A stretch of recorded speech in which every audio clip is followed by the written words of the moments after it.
Amazing, astounding, sensational, remarkable you. It's you. It's you. Amazing, astounding, sensational. Hello and welcome back to the movie where you dumpster divers, because I like using that term, decide to tune in and listen to me and my buddy talk about shitty movies. Mm-hmm. Movie garbage. Yeah. Hell yeah. Yes. I am Ed Bobinchek, your host of the evening, and always with us is Matthew Lewis. Hey. To quote Dick Grayson from the famous and critically acclaimed Titans TV show, fuck Batman. This episode. Oh my god. This has actually been a long time since we saw this movie because... Well, since you saw it. Yeah. Well, but we had to do a long hiatus between recording and watching this, so... Yeah, it's been like 2 weeks since I've seen it. Yeah, about the same. Oh my gosh. A little bit more. I saw it 2 weeks ago, and I still barely remembered this movie. Yeah. It's so nonsensical. All right, I wanted to say, general feelings... For anything? Hated it? Oh, I hated this. Oh. This is near the bottom for me. We might have a new contender. Ooh, I don't know. Do you remember freaking Last Airbender? I remember it. It's close, though. Yeah. It's close. We'll see how I feel after going over Of course. I was going to say, yes, we announced on the Last Airbender episode that we wanted to have our friend Ben on, but this movie was a little bit too long for him to have the time, and also I don't think he has HBO Max. Yeah. But I'm upset that we don't have him here, because I was wishing we could gang up on you, because personally, I like this movie. I like it a lot. You like this movie? I very much like this movie. Oh my gosh. I struggled to get through it. Yeah, exactly. It took me 3 sittings. Technically, there was like a small little time in between when I watched on a tablet, but I couldn't even finish it in one night. Yeah. Just watched like one fight scene about on the tablet while I was waiting in the car, and then finished it that night, and it was a slog. Yeah, I'm about to say, that's why I was very happy. I really, like, while Ed was watching it, all of his different sessions, he'd be like, I'm still watching this movie. It sucks so much, man. I can't wait to yell at you about this. And I'm just like, tee-hee. That's why, in case you haven't noticed, I was very coy and didn't say how I felt about it when you were replying how much it was pissing you off by every second. Gosh. And I was like, I like this movie. So much. It didn't earn anything. Like most of the things that I do, like, there are a lot of problems. If you're not a fan of Snyder's tone, that's a huge problem. I remember, what has he done? There's been... 300. I like 300. Sucker Punch. Sucker Punch wasn't bad. Watchmen. Love Watchmen. I actually watched it recently. Yeah. I love Watchmen. Guardians of the Owl. The Owl movie? CGI Owl movie. I don't think I've I think I've seen it, but not watched it. It's like it was on in the background somewhere. And then he does a lot of other stuff, but then the other major one, Batman vs Superman, Dawn of Justice. Well, that's why I hate him. Have you, Martha? Yeah, What did you say? What did you say? Oh, God.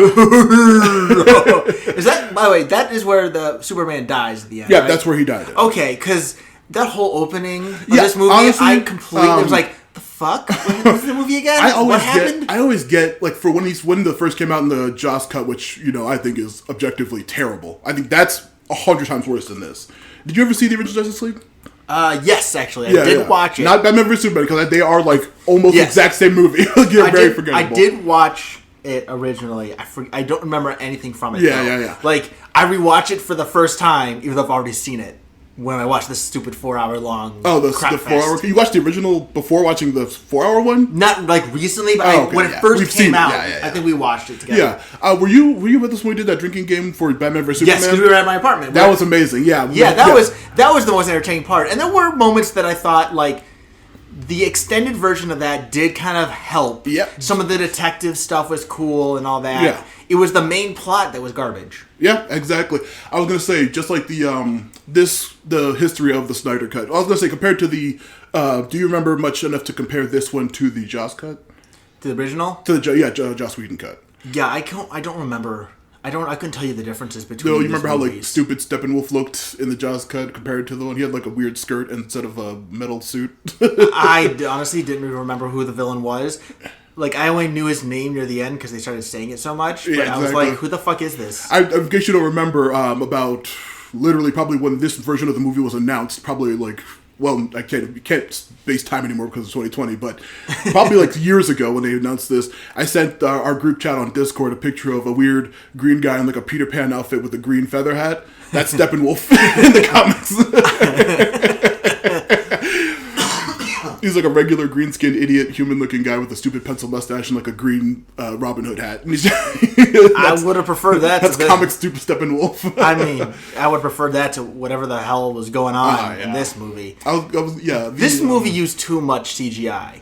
Yeah. These things, it was basically like looking at the lickers from Resident Evil 2. Like the entire movie. I was gonna say I wanted to compare. Speaking of CGI, compare it to the entirety of the DCU.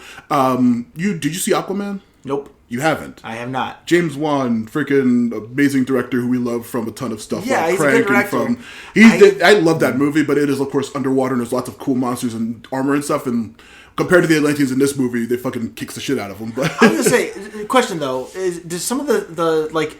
So Willem Dafoe shows up. Is he in Aquaman? He's a major character in Aquaman. He trained him when he was a kid. Okay. But also Aquaman came out after this movie. In case you forgot. This was the third DC movie. What the fuck? Yeah, there's been about 7 since then, but this was the third one. Seriously. It was Man of Steel, Batman vs Superman, and then Justice League.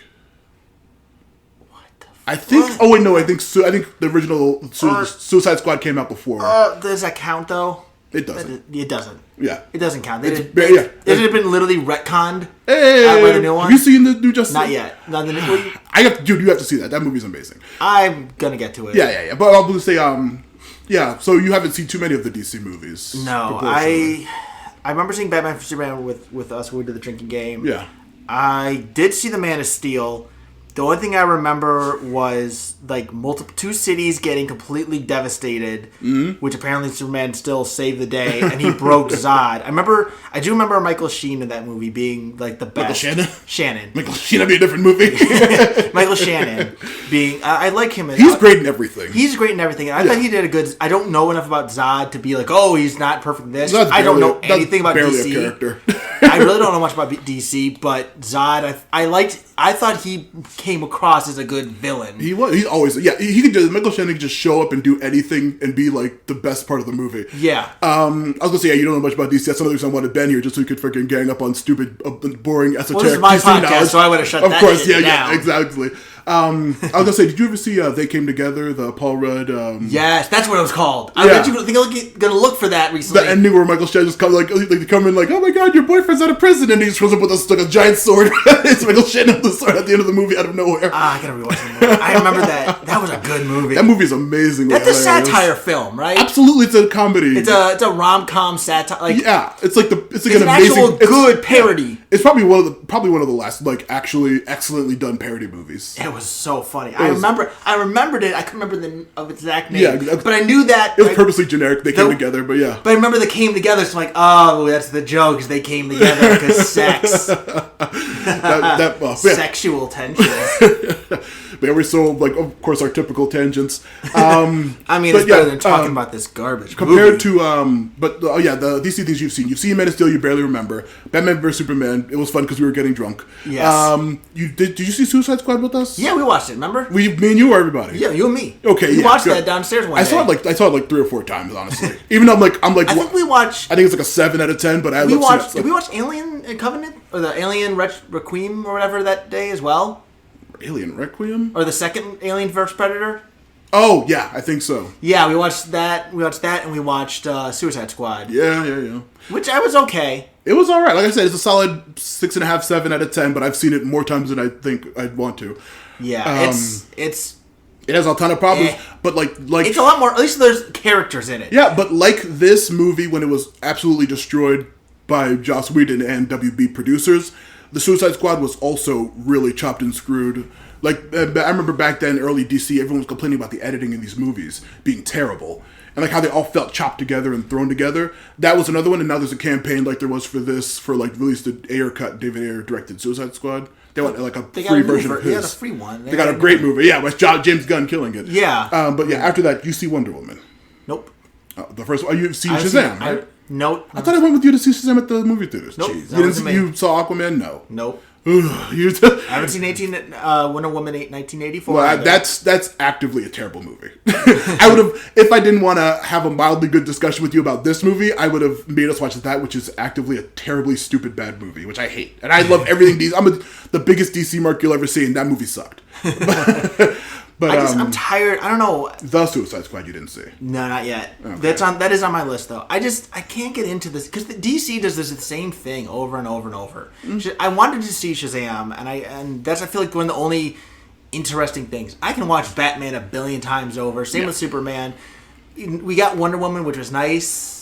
In this movie, she was nothing She of didn't anything. do anything. She didn't do anything in the Batman vs Superman. She just like showed up randomly. You know what showed up on my my memories on Facebook recently was, I think it was today or yesterday, about I think you shared it or told me, or I saw something about Cyborg supposed to get his own standalone movie. Oh boy, could you imagine? I would have loved that. That's another thing about the editing. He was completely like cut out. All of his story stuff, all the things with his dad, practically 90% of the scenes with him were cut out of the Joss Whedon version. Jesus Christ. And Ray Fisher was one of the outspoken people talking about how Joss and the WB producers cut everything his character did and made that character way worse and lame. He was not that great in this cut either. Yeah, he had something to do though, and he actually had a purpose. Yes. The dad was better than Cyborg. That dude is amazing. Oh my god, have you seen Scandal?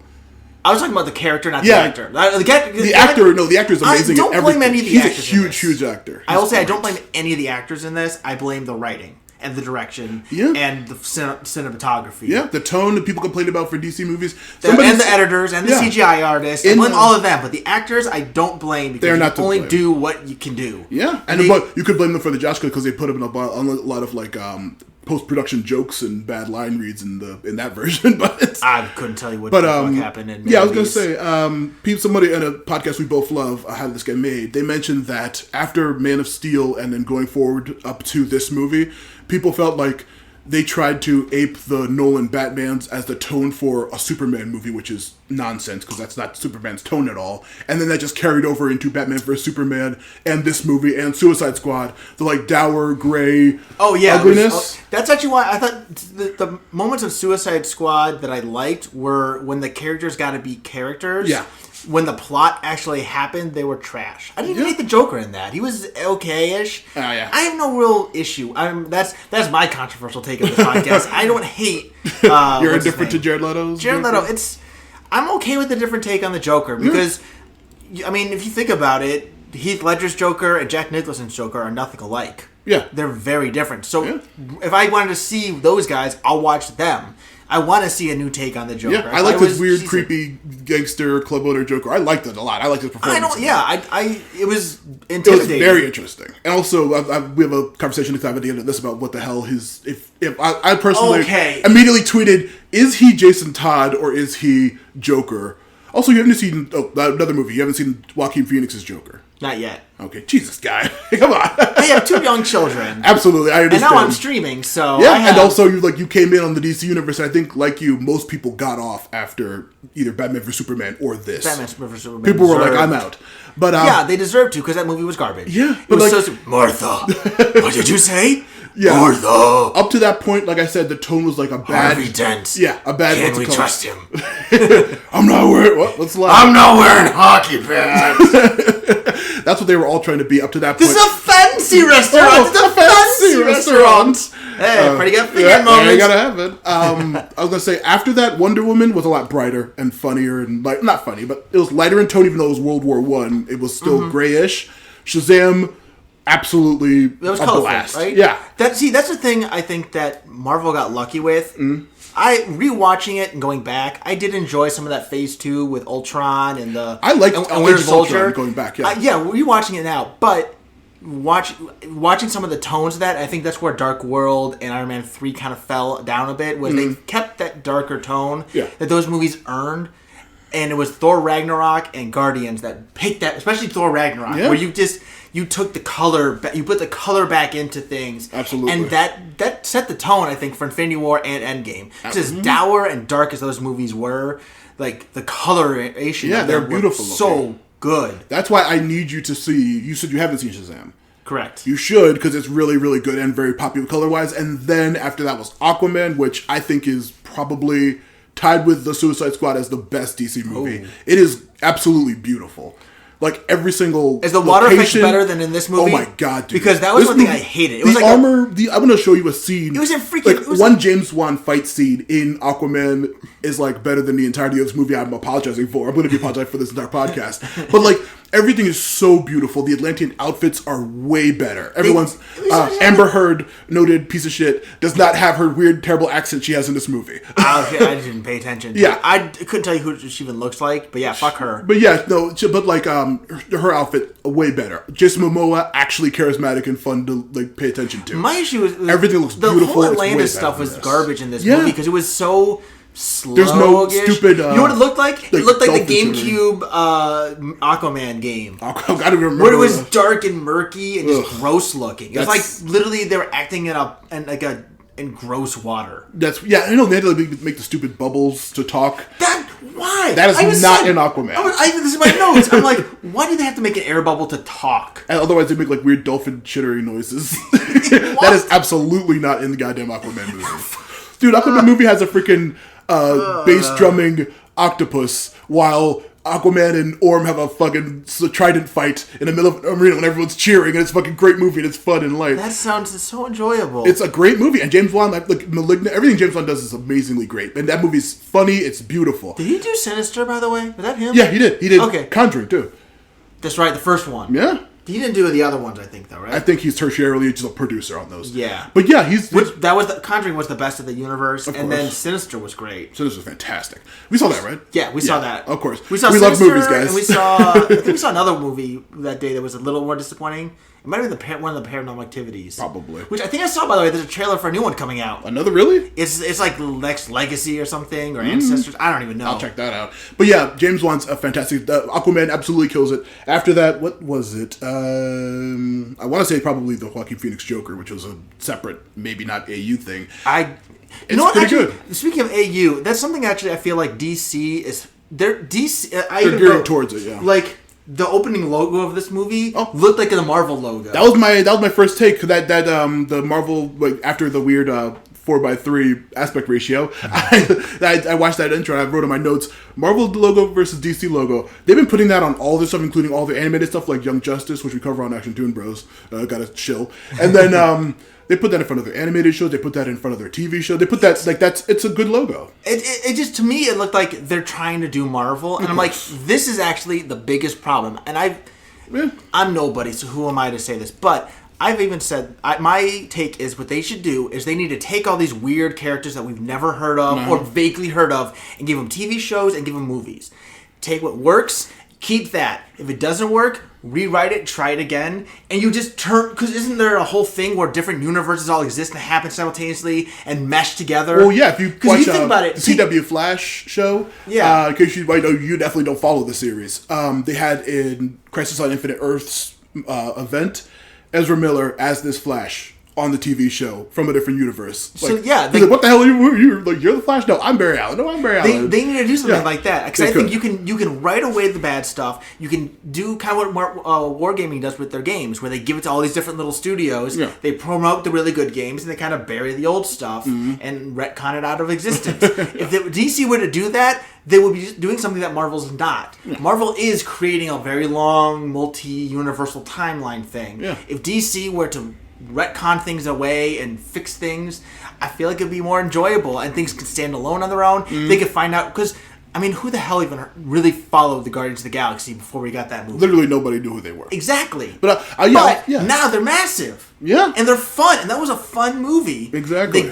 gave it a chance, and look what it did. And you're seeing like all these different directors, and that's actually something I'll give Marvel credit to. Is that, like, I remember seeing an event with all the upcoming movies. They had a lot of every single movie had a different director, had a different writer, and they actually had great diversity in it too. They actually had, for the Marvel movie, they had Afghan writers and Miss Marvel, for Miss Marvel. Like, that's controversy about that though. Or they changing their powers weirdly. I don't know enough about it to say anything like that. People but are complaining already. They're taking people. They're using that diversity to give these people chances who wouldn't have had chances before, and write something that's about them, about their characters. Same with the Black Panther 2. Oh, like, yeah, all absolutely. this diversity is nice. DC needs that. Take directors no one's heard of and give them a chance. Stop, Honestly, stop giving... that's what killed Star Wars, was their dick sucking of J.J. Abrams. Yeah. Well, that's a whole... We'll get The Last Jedi is the best Star Wars film, and I will die on that hill. I'll say it's Rogue One, but we'll argue that. We will argue that in the future, on a future episode. Yes. But, we agree about the worst of them. We'll argue about the... Yeah, oh yeah. Yeah, okay. Just want to make sure. Yeah. But yeah, we need an extended cut of that movie of the fucking Phantom Menace. Yes, the movie's already so long and so boring.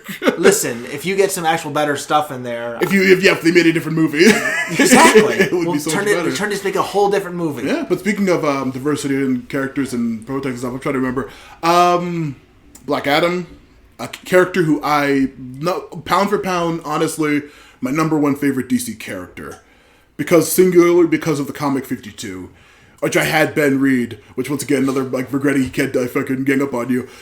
He read that and he said, "Yeah, I get it, Matthew. I get why you're always bitching and standing for freaking Black Adam because he's a great character and he's gonna get." And The Rock just recently released a 20-second trailer for it. I heard, he's gonna be. I love The Rock, so I'm gonna see he's just some modern people digging up a weird pyramid, and then the giant freaking Black Adam, The Rock shows up, grabs the guy, turns him into dust with electricity, and it's just Black Adam. I'm like, hell yeah. I do remember. I think he was in that one episode of Young Justice, right? Oh God, yeah, he jobbed. He was a gang of a fake Injustice gang with that terrible Brett Spiner Joker, Poison Ivy. I didn't hate him. He was really bad. Remember, he kept saying all kinds of horrible, probably problematic stuff about mental health about it. But then also he was very unfunny. Also, he was very whiny and it was really bad. You gotta go back and rewatch that episode or listen to our. I think you're on that one. I think I was. Yeah. Yeah. Perfect. But I think I remember saying that. I didn't hate him. Yeah. I didn't love him. I think we all complained about him a lot. Well, we'll see. I didn't hate him. Yeah. Hopefully, well. Maybe I'm just remembering comparing him to this movie, so everything just seems better. Because this movie is hot garbage. I'm about to say we're already 20 minutes in. We haven't started talking about this thing yet. Do you want to start on it then? Well, I'm about to say I was going to have you rank the DC movies, but you've only seen the first three, which are bad. So if I had to rate them, I would say Man of Steel, because there was something in it. Mm-hmm. Oh boy, I guess because of Michael Shannon, I'll go Batman v Superman. Also, we drank. So he's not even in that. He's like a corpse in Batman v Superman, and he gets turned into a stupid troll from Lord of the Rings. Oh, that's right. Oh no, I know why he gets second place out of the three I've seen because of Jesse Eisenberg as Lex Luthor. God. Which we'll talk about that ending when he shows up because. I will get there. We will get there. I have so many problems with the whole fucking last 30 minutes. Well, yeah, that was not cut from the Joss version, but for much stupider content. And then this, I hated this movie. I hated this movie so much. That's I hilarious. despised this movie. It earned nothing. It did not earn anything. Endgame earned that opening. That opening was slow. It was depressing. It was aimless. But it earned it by everything else that led up to it. The ending of Infinity War, the snap. It took us back exactly to where we ended that, and it started it, and it made us feel exactly what every character was. Yeah, Thanos gets killed, and it's like, wait, he's dead. Where are we gonna go? What's gonna happen? Mm-hmm. That movie earned its slow start. This movie earned nothing. Yeah, it had a very bad start. I will agree with you on that. And it had a bad middle, and it had a bad end. And then it had some interesting stuff at the very end that related to this movie not at all. Absolutely not. And also, presumably, if you follow the DC, controversy and all the dumb stuff happening behind the scenes, who even knows if it's even going to amount to anything, because it's still up in the air if Cavill's even coming back as Superman again. But they really don't know what they're doing over there. Again, that's inarguable. That's why you can, throw a new actor in there, throw a new director. We don't need another origin story. Do what you did with Spider-Man. We all know Superman's origin story. Yeah. His planet was destroyed. He was sent to Earth. He was raised by an adoptive family. He was trained by Master Roshi. Oh wait, that's Dragon Ball. Yeah, right. He wishes he was cool, Superman. Goku loses to Superman every time. I'll have that on record, damn it. I think so. I think, yeah. He did. He will. He lost on both death battles, I'll tell you that. And then also, don't make me go off on how great Superman is. I love Superman.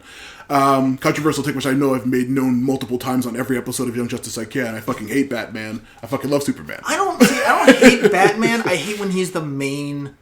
He's good as part of a team. They push him too much. Oh, yes, they definitely. He's DC's Mary Sue. Absolutely. Yeah. Like, that's the thing, is like, to me, one of the biggest differences between Batman and Iron Man is, yes, they're both rich guys who have unlimited resources. Batman tends to buy his gadgets, or whatever, or pay smart people. Yeah, like Lucius or Alfred. Yeah. But Batman or Iron Man actually is able to. He's the one who builds his suits. He's the one who's in his suits. Yeah. You know, and he's the one who's upgrading them, and he's the everything. So he he's outside of his suit something. Batman. Okay, yes, he's a good martial artist, but martial arts don't stop a gun. Yeah.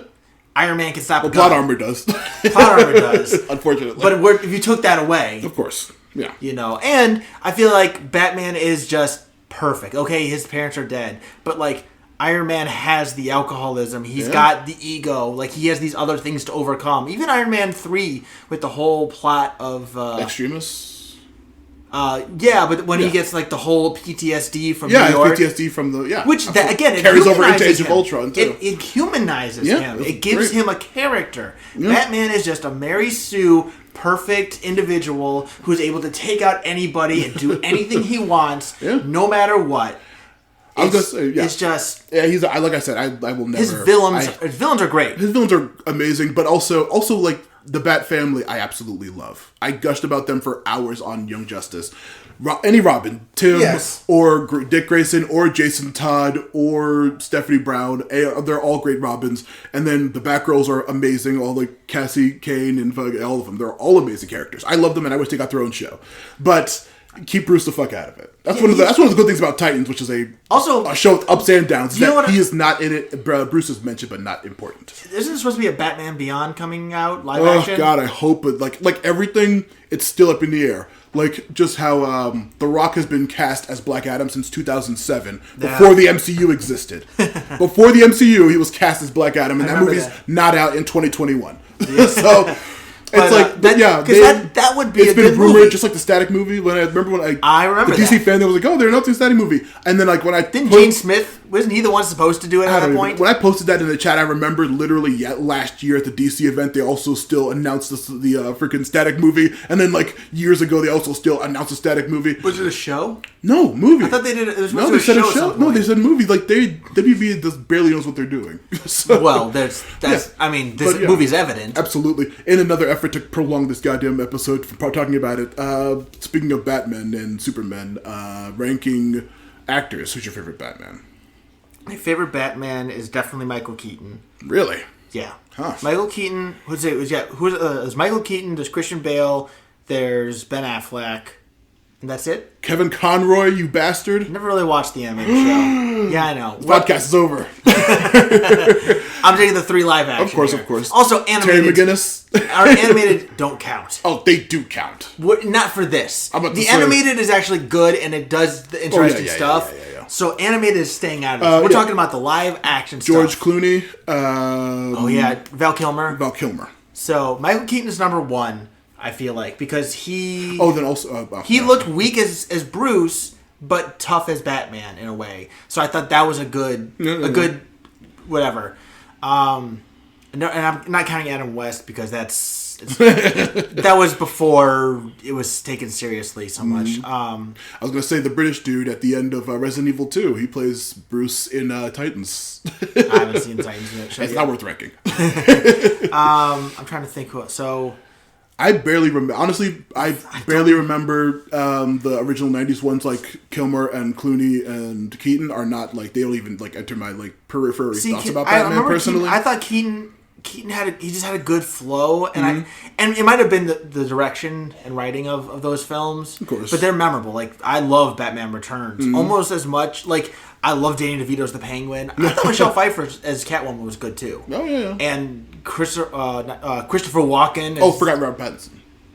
Well, I haven't seen any of that. It's not out yet. Yeah, it's not out yet, so it doesn't count. He seems like a pretty brutal psycho. This might be a controversial thing. I don't think Christian Bale is a great Batman. Really? I don't think so. I was going to say the best movie tough. was not because of him. Of course not. No, absolutely and not. he was too pretty boy to me. Yeah, and also if you like really look at those 3 movies, he was Batman for approximately a couple of months. Like no, all 3 movies, if you think about it, he's like becomes Batman and retires in the span of a couple of months. Jesus Christ. It's real stupid. Yeah. Like to me, the memorable moment from every movie, I don't remember anything about Batman Begins, honestly. The movie is kind of forgettable to me.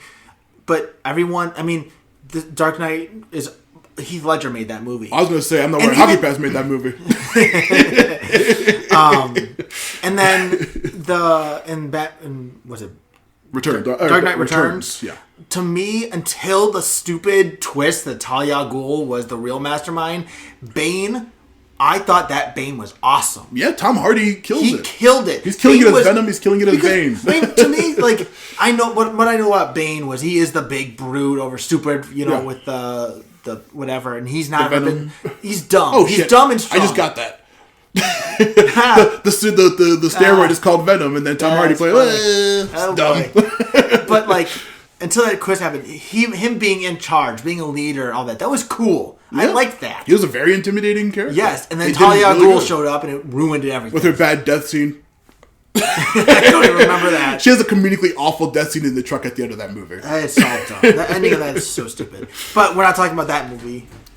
We are talking. Did Leanne watch? She watched it with me. Okay, good. I put a few notes in here of things she said. I made sure to give her credit for it because I get whenever we get around the notes. We should probably start talking about Snyder Cut here because we're half hour in. Yeah, about 31 minutes. Batman, your favorite Batman? You said Michael Keaton. Michael Keaton's my favorite. Mm-hmm. I'd say Clooney, Val, and Christian. Christian Bale. You don't rank Ben Affleck? Oh yeah, Ben Affleck was probably. Hey, he's not a bad part of either Batman vs Superman or. I rank him second then because Clooney and Val were just kind of. Christian Bale didn't make anything. He was just bland. He was very. I think just like you can make fun of his voice. Yeah, that's where the hockey pads joke comes from. Is because where are the other drugs going? Fuckface. This city just showed you that it's full of. We're just doing the Pete Holmes. Bruce. Honestly, Pete Holmes is number 1. Are you okay, dude? I'm good. That Pete Holmes Batman is probably number 1 then. That was literally how he talks. He talks like this with big yes. Just sleeping. Poor little guy. I'll tucker it out. So yeah, I'd probably say Pete Holmes number 1. Oh god. But yeah, I think Ben Affleck in this movie doesn't. Affleck. He doesn't kill this movie. He's in no way a bad part of this movie. He doesn't elevate it, no. But he doesn't pull it back. Yeah. He's able to stand above everybody without. He doesn't get pulled down by a lot of these other actors, but he doesn't pull them forward. He's like I was gonna say, like, besides bringing them together like Nick Fury in the Marvel movies, Batman barely does anything in this movie. He is a non-character in this movie compared to Batman vs Superman, obviously. But he doesn't. Title. But no, proportionally, this movie. Yeah, proportionally though, he doesn't do anything in this movie for real. Besides get them together, I guess. But then he does a lot of stuff at the same time. Yeah. Like that whole end scene, he's the one who takes out the shield. He takes out a bunch of people in his car with his gun car. The one thing he has over all the other Batmans is he loves guns. He can't get enough of them. Yeah, I'm like, is this one rule not to kill? Did you remember Batman vs Superman where he actively drove over and shot people? Did freaking sick gun combos like Dante and Devil May Cry? I was gonna say, I think there was something in this movie I wrote, or I remember didn't his opening scene have him fight a bunch of guys? I'm like, he's throwing these guys off third-story balconies and just killing them, right? I don't even remember what the hell he did in this beginning of this movie, but was it in Batman vs Superman, or was that Christian Bale where he holds someone over like a railing? He's like, that fall wouldn't kill me. It's like, I'm counting on it. Oh yeah, that was Eric Roberts in Dark Knight.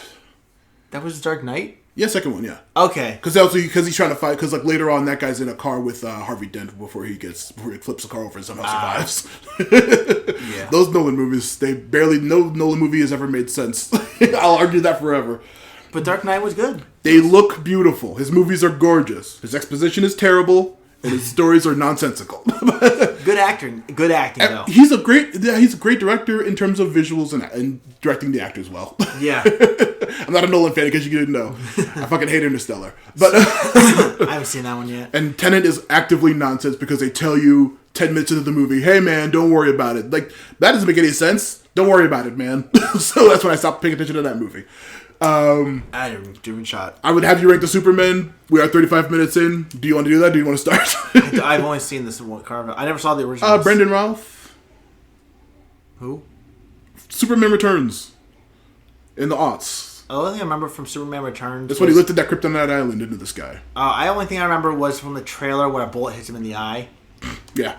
And bounces off. That's all I remember from that. I never watched that movie. Yeah, I never watched the originals. How about Taylor Hoechlin from the Superman Lois TV show, Dean Cain's piece of shit self. I haven't seen that one. I haven't seen a lot of Lois Clark, that show sucks shit. I mean, now Dean Cain's also a bad person. The only thing I've seen DC-wise that I remember and love is Static Shock and Teen Titans. You've got to get on Young Justice and listen to... Oh, I do like Young Justice. Hashtag Action Toon Bros. I did watch the first 2 seasons of that. I didn't watch the third. So good. Yeah, watch the second season. Watch them with your kids, and then have your kids listen to our podcast and give us 5-star ratings on whatever. No. But yeah, Superman. I like Taylor Hoechlin just because I feel like I love Superman. I think Henry Cavill is great.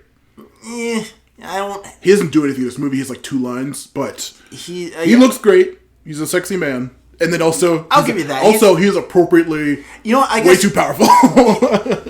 he's another one. It's just.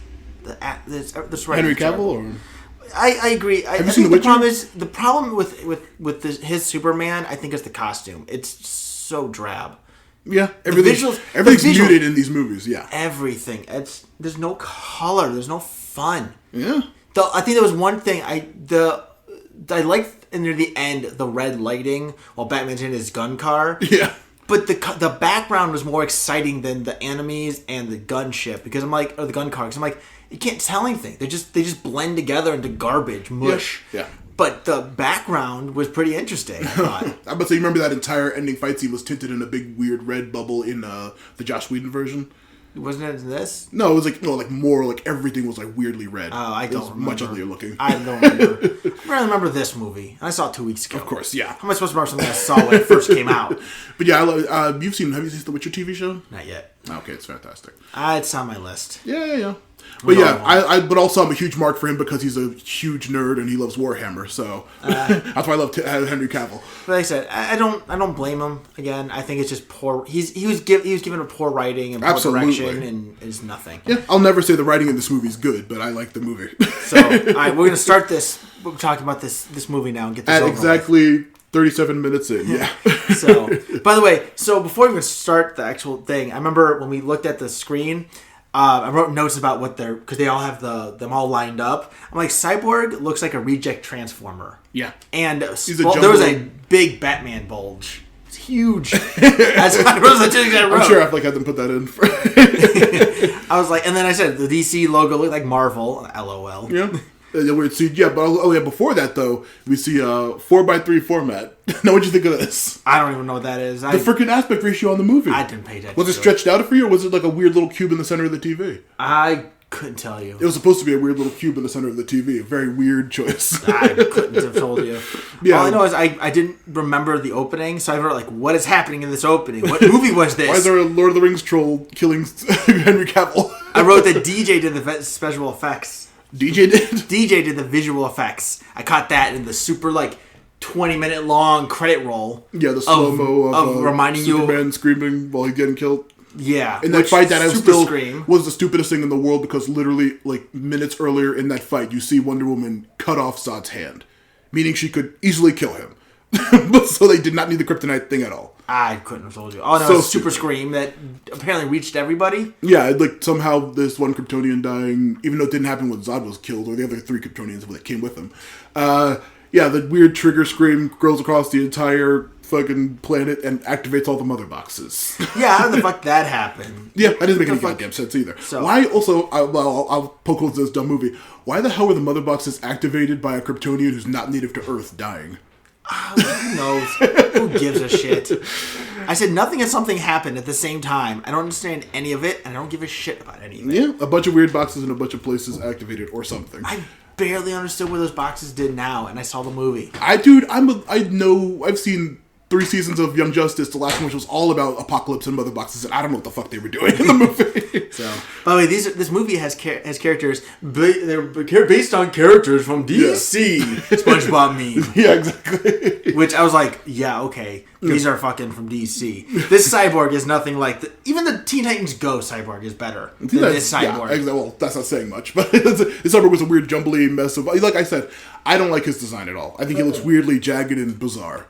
Like he had nothing. Like, say what you will about even again the animated. I get the animation as different things, but like he had a frame. Yeah. Like what they did was I thought they did a good way. They did a great job of making him look like a robot while giving him those human parts. Yeah. And they differentiated them so well because they counteracted with his natural skin color with a light blue that stood out. This movie was just gunmetal gray next to a dark-skinned man. Yeah. Like, even if they gave him some kind of glow, it would have looked better. You make him red. I don't give a shit about that. I was going to say, you haven't seen Doom Patrol.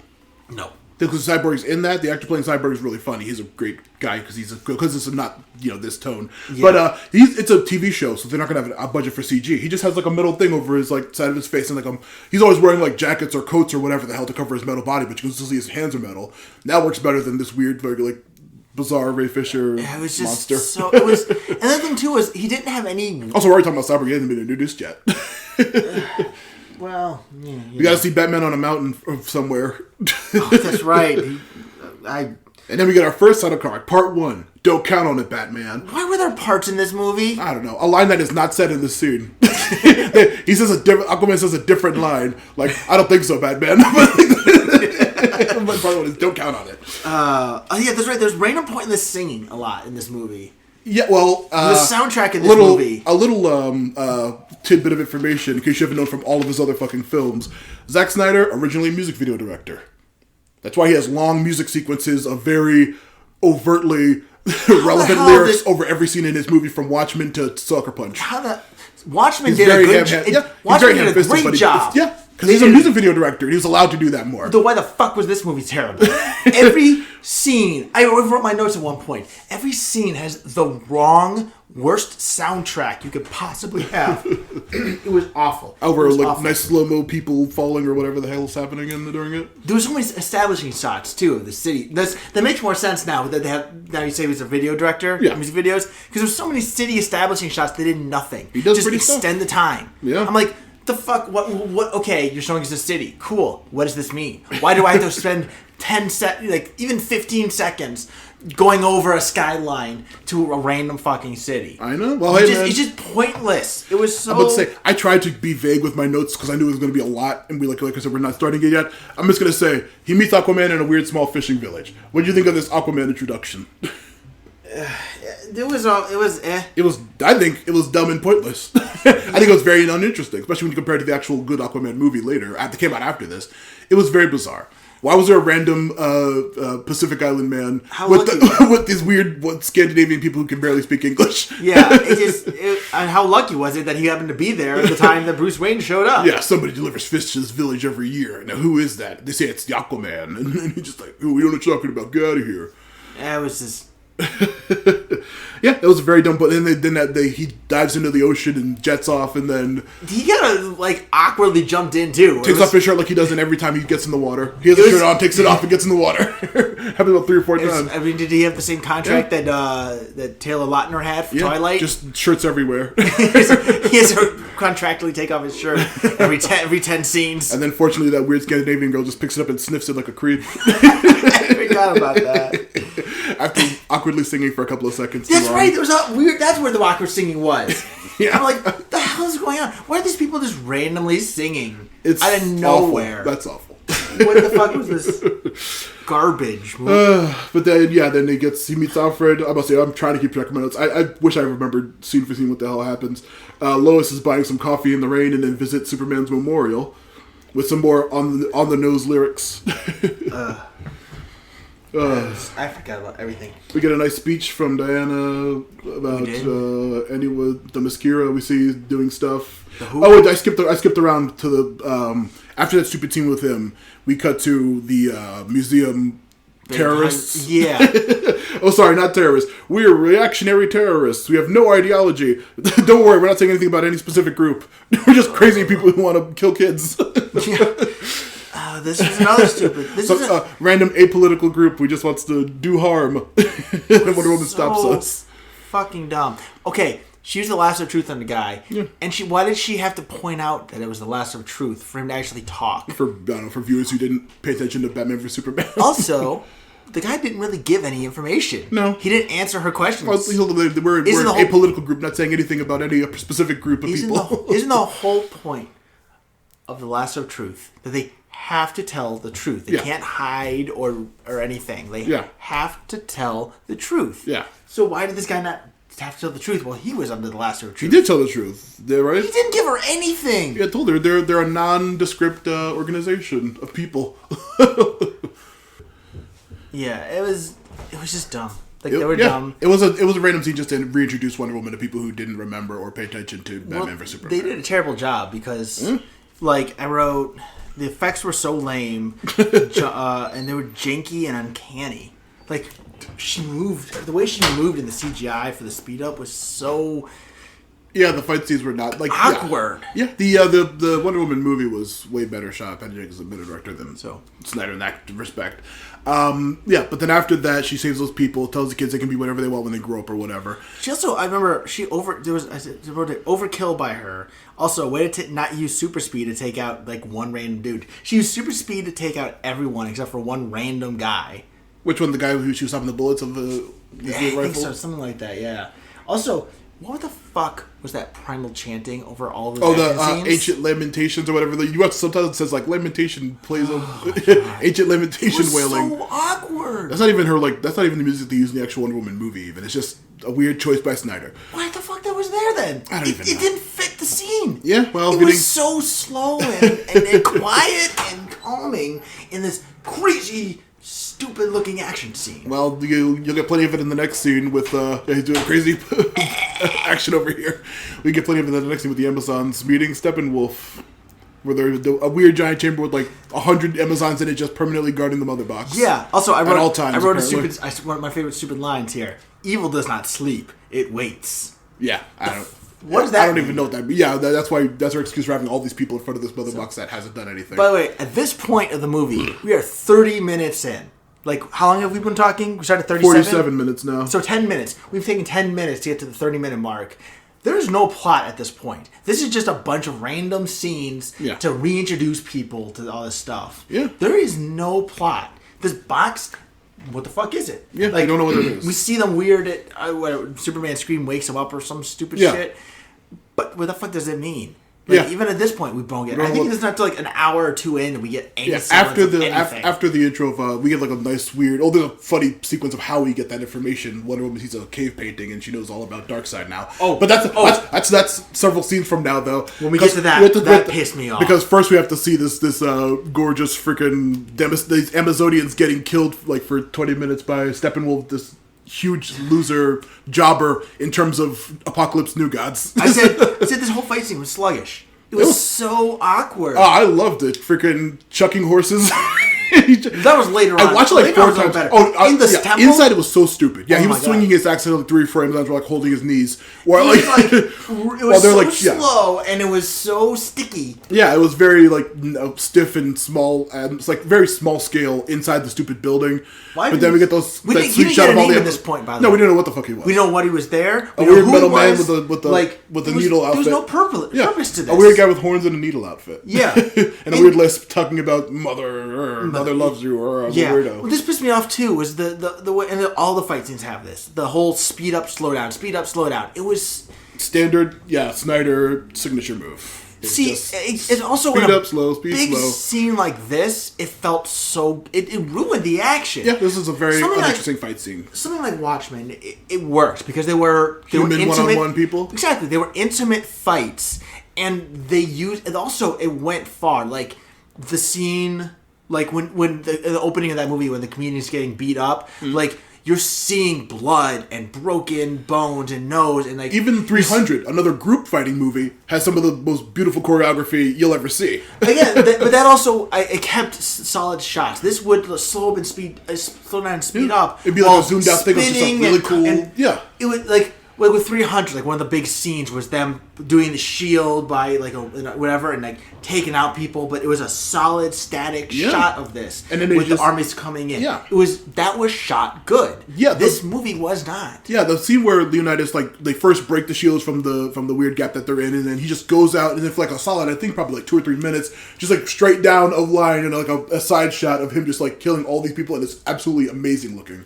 Yeah. Which is why, but I think this is why this fight scene specifically with the Amazons works out better because once again he's with ancient Greek outfits and ancient weapons like bows and stuff against these weird laser bug people. You don't know what the fuck the parademons are either. At this point you say, what the fuck are these weird like metal outfit weird freaks and what's this weird needle suit guy? What's anything that's happening right now? Yeah, that's nothing that pissed me off. It doesn't explain anything. Like, it just happens and you're supposed to figure it out. Did Wonder Woman come up before this too? I think it might have.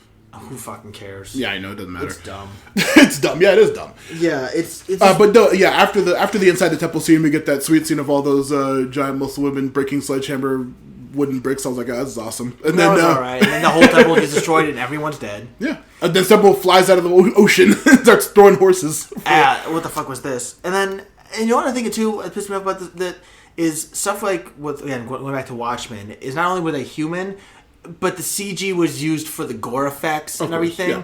This movie had CG characters fighting in that. So when it slowed down, you saw every little imperfection, and it just didn't look real. Yeah. And then they sped up, and then they moved. You went from this slow to a jerk move. You know, it was like a glitch. Yeah, that was not great. But I loved him chucking all those horses with all the Amazons on them and some of them not, and him while shooting him with all the arrows in his stupid spike suit, breaking all the arrows. I was like, some of that was interesting. Yeah. If I didn't know what was going on, it would have been more interesting. Yeah, if you knew who any of these people were. If you didn't see Wonder Woman, so yeah, you didn't know anything about Themyscira, what the fuck was going on. I didn't care. Yeah. I did write something, I don't know who said it or when that was said it, but someone said, it's toxic. And that's this movie in a single quote. Nice. After the Amazon scene, he goes to some random asshole place in Russia with a fake Chernobyl. He's like, it's toxic. It's great for mother box energy or something. I'm like, that doesn't make any fucking sense, but sure, go ahead. Yeah. And then I said, why are there parts? Why are there parts? Yeah, why are there 3 weird ones that need to be put together? Oh, yeah, Are there 5 parts or some shit? The epilogue counts as a part, doesn't it? Yeah, I guess. Yeah, but they said, we lost him. He boom tubes out, which they never explain what the fuck the boom tubes are, how he's teleporting everywhere. But yeah, it just seems fucking random because you need... Yeah, whatever. I was about to fucking get real esoteric with fucking DC knowledge. Like, how the fuck is he boom tubing if he doesn't have a mother box? How do you appear in the tunnel and then leave? It didn't make any fucking sense. Why did it take him so long to do everything? But then they're like, we need to light the lights that haven't been lit for 5,000 years. And then part 2, Age of Heroes. Which, by the way, the 45-minute mark, my wife asked, what is the goal of this movie? Yeah. There's nothing set up. Just even that scene with the box made no sense. It Stop this staple suit, man. That's what you need to do. So, what was the point of Superman's ship being revealed? How did Diana get in and out without being seen? Yeah. And then, my favorite part too is so they fire that fire arrow somehow across like the entire world. It hits dead on. So that was supposed to be some big important landmark, right? Yeah. That they set on fire. Yeah. How did Diana get into that? She's a docent or a museum curator, I think. Okay, maybe. How did the firefighters not notice the arrow sitting right there? Still solely in the middle of the thing. The middle where the flame started. Don't think about it. Silas Stone is in his labs. And he's like, hey man, what's going on? Bruce just like, I'm going to go after Barry Allen, I guess. I don't know what the hell's going on. I don't even remember anything about that after this. Yeah, I'm going to say, like, the Age of Heroes, it's a whole bunch of stuff happens between then. We meet Silas and Victor. We meet Cyborg for the first time. Okay, that's where we met him. Yeah. He had the box. He was there. You just sort of see him when the box starts glowing at some point. Yeah. Was he? But I remember seeing him in a diner, and it was in a closet at the diner. But then it's also... Oh, the diner. That was their house. Why did I feel like he was in a diner? No, that was their house. It was dumb. It was very stupid. But yeah, I was gonna say we're like super jumping around because I'm like, yeah, there's nothing that. Well, it's a lot of like boring plot right now for the next couple of minutes. Okay, the prophecy part. This prophecy. I think this is where we get that. Okay, so you're telling me this prophecy was what 5,000 years? It wasn't a prophecy. It was kind of like a what happened, I guess, back then. Is that what it was? Yeah, because it's something they show later. Like, if we're going to jump forward, the scene where they show flashback to what happened with Darkseid. Was Siegfried or whatever, Sigmund or... Steppenwolf? Whatever. He wasn't there, no. Exactly. He wasn't there, right? So why is he in this fucking prophecy, whatever? He's in Did they show him on that? Exact fucking setup is shown in this weird cave painting 5,000 years old. Yeah, during the fight, so you don't see Steppenwolf fucking anywhere. It's like, they knew exactly who the villains would be. And like... I wrote FUCKTHISMOVIE. Fuck this movie. Like, the 5,000-year-old prophecy did not get the details this solid and exact because that's fucking stupid. Yeah. I'm like, the fuck is this cave? The fuck is this prophecy bullshit? No. Remember, we see the scene of Darkseid showing up with the Greeks and then the Atlanteans and then the Amazons and the humans all fighting Darkseid. Was that at this point or was that later? That's it during this part when she talks to Bruce about what happened. Yeah. Why did I tells you what I remember about this. Exactly. Garbage. But yeah, that was a cool fight. So that was a fight scene where we see that really shitty Green Lantern not do anything and get his hand cut off by Darkseid. That's right. Yeah. That fucking loser. What the fuck was that? Huh? What the fuck was that? What the fuck was that? He just shows up and he does nothing. And then the fight was over in a minute. Did I write? Where's? Are you sure that was at this point? Because I wrote about this. Oh yeah. Well, they say Steppenwolf calls Desaad and says, "Yo, there's no Kryptonians here. There's no Lanterns here. We can take this planet, man." Okay, hold on. What are my notes here? Still 3 fucking hours left. Jesus, Merry Christmas, fucking hell. Make dude who lost his boat pay for alcohol.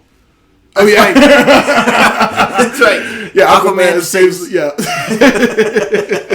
Jinx. Yeah, I know. Aquaman saved the dude and then throws him on the bar. Like, hey, you're paying for my round of beer. On his tab. Yeah, just a random stupid scene. Then he jumps into some water. He takes the shirt off again, jumps into some water. With a really mumbled, awkward love ballad playing. Yeah. As he jumps into the water. Everybody hurts or some shit. Walking outside in the rain. And then we get Volko, Willem Dafoe's character, being like, "You have to face your destiny eventually. Go see Aquaman in theaters. This is whatever." And I was like, why is he making an air bubble? We talked about this, I think. It's very stupid. It's something that's absolutely not in the amazing James Wan fucking Aquaman movie. It's a really stupid thing. It's so dumb and pointless. Yeah, I said... Like I said, Atlantis is all dingy and ugly. What the hell is going on? Also, they mentioned Orm, which I was like, yay, Orm. I said, who are these ugliest, pointless baddies? Their words are so forgettable and lame without meaning. All the dialogue in this movie is empty and just holds no actual meaning. Like, everything said in this movie... It meant nothing. It was just noise. Yeah, it was a lot of crazy shit happening all at once that was very hard to pay attention to. I was gonna say, you don't remember the fight scene with Darkseid and like the Greek? You see Zeus, Diana, and you see Ares, who... What the fuck was that bullshit? Somehow manages to like almost kill Darkseid, which is a fucking embarrassment because Darkseid is literally like stronger than Superman Kryptonian. Isn't this whole thing where he can die, but then he gets like... Yeah, there's like people saying that was like just an avatar of Darkseid, that wasn't the real Darkseid, and I'm just like, whatever, man. He lost to Ares, who sucks, and got killed by Diana in fucking Wonder Woman. So... I thought Darkseid, he can die. I thought Darkseid can die, but then he comes back, and he's now like evolved to not die the same way. Is that his whole thing? He has a lot of powers. He's a new god. All the new gods have very vague, weird, like... incredibly strong ability. Darkseid? Yeah, like all the new gods, like from Apocalypse and New Genesis, have an incredible amount of power. As we saw, Granny Goodness But in the side. that is who it is, right? Like, it's the guy who, like, when he gets killed by one way, he comes back and is no longer able to kill that way. You have to find a new way to kill him. Yeah, kind of. There's the Omega Sanction. He has a lot of shit going on. But that doesn't have anything to do with this, like, shitty battle he loses. Because, like I said, spoiler for Wonder Woman, she fights Ares because he's the main villain of her movie, and she kills him. So she should be way more powerful than fucking Darkseid, who loses like a bitch. Wonder Woman is just God of War with estrogen, testosterone? Yeah, of course. Hey, man, in case you didn't know, Wonder Woman literally existed, like, decades before Kratos did. And she's not a, like, family-killing idiot. So... but yeah, Wonder Woman, that movie's better than this, but what are you going to do? Actually, it's funny you said that Darkseid almost lost to Ares, which was embarrassing. Because I actually wrote, the fight lasted like a minute. He's weak as fuck. Yeah, it's embarrassing. And then, like, compared to the ending fight scene with fucking Steppenwolf jobs like a fucking loser he is. Yeah. I wrote the plot here is the 3 boxes will turn the planet into a fire planet and its inhabitants into zombies. Like, we finally get a plot. Yeah. But I hate it and it's boring. It's very stupid. That doesn't make any. That's not how any mother boxes work in any other fucking series. And then also, I love that the Amazons put it in a temple and have people guarding it for 5,000 years. Apparently, yeah. The Atlanteans have it buried at the bottom of the sea, and again, in a to protect the temple. The humans bury it. Yeah, we put it in the dirt. That's the most human fucking thing you could have done. Absolutely. Oh boy! But also, I know they retconned that the octopus thing that's like squeezing the box is also the same drummer from the Aquaman movie. That was pretty funny. But I don't remember that. It's dumb. No, it was a joke in like the James Wan and them said from like, oh yeah, that funny cool dumb drumming octopus is the one that like sealed the mother box. Sure, why not? Yeah. But it's a fucking funny thing for a better movie. Okay. Yeah, and at the end they say, but now he's gonna return and we need to watch out. What are we gonna do? Then we cut to the only good character in this movie. Oh, before we see part 3, beloved mother, beloved son. Are we already on fucking part 3? That's part 3. Jesus fuck. We're hopping around on this bad boy. I'm glad I marked it so we can jump forward. Yeah, this entire sequence with Barry Allen cut from the Joss cut. I mean, it's a good, pretty scene. I saw a funny video, I think it was from College Humor, that joked about this. Where did you see that video? I don't think I have. Which one? So, in this scene, he's like looking at this woman in a car, and she gets hit by a truck. So he uses his super speed and pulls basically a Quicksilver, where everything's moving super slow and he's interacting. Well, in this video, it happens, and then a Disney lawyer comes out and is like, hey, you need to stop immediately. You're doing this slow-mo where you're having comedy bits with food and stuff. Yeah. With whatever. Like, this is a rip-off of Quicksilver. He's like, okay, well, what if I changed up things? What if I creepily have, like, stroke this cheeky woman I've never met? I'm like a real creepazoid. Yeah. Oh, God, yeah. I'm about to say, the X-Men movies, freaking, we should do one of those things for our fucking podcast. The fucking Apocalypse movies, garbage. Actually, no. Approximately, like, most of those X-Men movies are garbage, unfortunately. Yeah, go back. Which one will we do? Days of Future Past is good. You've seen Dark Phoenix? Nah, that's a piece of shit. Not yet. That's an utter piece of shit. But besides the point, but yeah. But I even wrote, stop being creepy and childish and save her. I said, exactly. I said save, and then I cut to, why is, in bold caps, why is with the music, what is with the music being so poorly matched to every scene? Like, again, this scene had I don't remember what it was, but I remember it being awful. I'm like, there's not, like, the Quicksilver scene where they're breaking Magneto out, that was a good music choice. If I visit time in a bottle. Yeah, it was also funny. We're gonna get a copyright strike for this. It's fine. It was in 30 seconds, so we should be fine. But, like, that matched the tone. It was a good, This movie had no music that matched the tone of the scene. At all. Yeah, it's like very discordant. None of the soundtrack. I mean, it's literally like they put on a random. They said, okay, let's do shuffle music of like all genres. Okay, this one says him chants. All right, Aquaman, you get love ballads. I don't remember what this fucking music was, but it was awful. Like, but I will say that while the scene was stupid and creepy and all that, I had there was a character with him. Ezra Miller, love him as an actor. I thought he was the only good character. Like, he played a character and he actually pulled ahead of everybody else. Yeah, absolutely. He was being pulled back by everyone else in a way. Yeah, I'll agree with that. Yeah. Which is ironic because he's the Flash. Yeah. But yeah, I was going to say, compared to everyone else, everyone else barely has a character. Diana is just an exposition machine. Mm-hmm. Bruce is like just kind of a plot device to bring people together, but he actively like barely does anything in the movie. Yeah. Aquaman's a non-character, which is unfortunate. But and Cyborg is emo and edgy. He's like the heart of the movie, I guess. I think I even wrote somewhere he's oh, speaking of, by the way, there's the pointless love story between Wonder Woman and Batman. Yeah, which I fucking hate. I hate whenever like that's what I love the DCAU. That's my one absolute thing I hate about it is because it made a whole generation of people our age freaking ship Wonder Woman and Batman, which disgusts and angers me to no end. I mean, honestly, I have no problem with ships. I get there's gonna be ships for everything. No, but I mean, just like comic fans are in other things, including this movie, which is taking it from the DCAU. I don't like that ship at all. It's terrible. But it's only in fan fiction and not in actual. It's canon. They're a bad pairing. It's really stupid. But I said, by the way, Cyborg is dead weight so far in this movie. Yeah.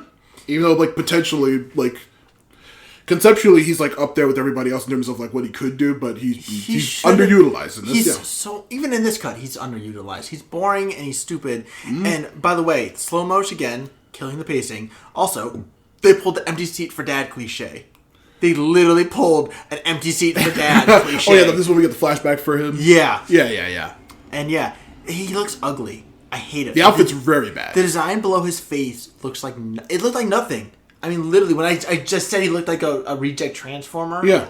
He does. He looks like a Megatron, like how the big jumble of sharp metal that makes no sense. Mm-hmm. Steppenwolf's suit looks better than Cyborg does, yeah. Which is insane. It's made of staples and it looks better than he does. So, also, how the hell was he just learning about his powers at this point? Oh, because his dad left him a weird exposition audio tape like a fucking Okay, that fucking tape recorder can go fuck off, by the way. Later on, yeah, didn't he break it and he put breaks it before his dad talks about him.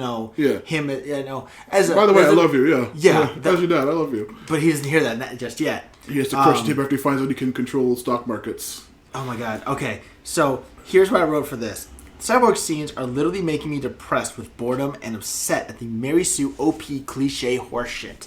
It was so cliched. Yeah. Like the dad gets better. The dad definitely gets better. Cyborg doesn't. I don't feel. He doesn't grow as a character. Again, he gets given nothing. I think the actor, I forgot his name, but he played Jackie Robinson in 42, didn't he? Him? I don't think so, but he's like I said, he's in a ton of stuff. Brother from Another Planet. Of course, he's going to be stupid. Oh, Terminator. He's the black scientist who makes the company that eventually makes the Terminator in the second movie. Wait, that was him? Yeah. No. Also, Olivia's terrifying best villain of all time, dad in Scandal. Wait, that's the dad or the dad. Okay. Yeah. The dad. He's a fantastic. He's like a really incredible actor. The dad elevates everything he's in. Like if you and your wife ever watch Scandal, every season with him, he's a fucking terrifying monster of a person. That he's like a great actor. The dad was great. He lets this movie up as a whole for being such an unimportant character. He's so good. He's more of a hero than Cyborg in this whole movie. Which is funny because like in every other Cyborg thing you will ever see, from Titans to Teen Titans to Young Justice, Silas Stone is like a figure of like hatred that you're supposed to not like at all. He's supposed to be a bad person who screws over Cyborg. And he's a bad person, but like the whole point is Cyborg absolutely hates him and you're supposed to be on Cyborg's side for all those other series, including like I said.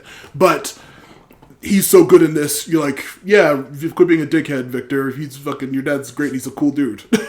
His dad was great in this movie. Yeah. I mean, he was a dick, but he had a character. Cyborg didn't. Cyborg was nothing. I mean, literally, just like the design, he was nothing. He didn't. Yeah, he was definitely outshined by his dad's in terms of that. But again, I don't blame the actor. I blame the writing and I blame the direction. Yeah, but like while they're hopping around doing stuff, Barry meets his dad, who I believe is being recast for the Flash movie, which is unfortunate.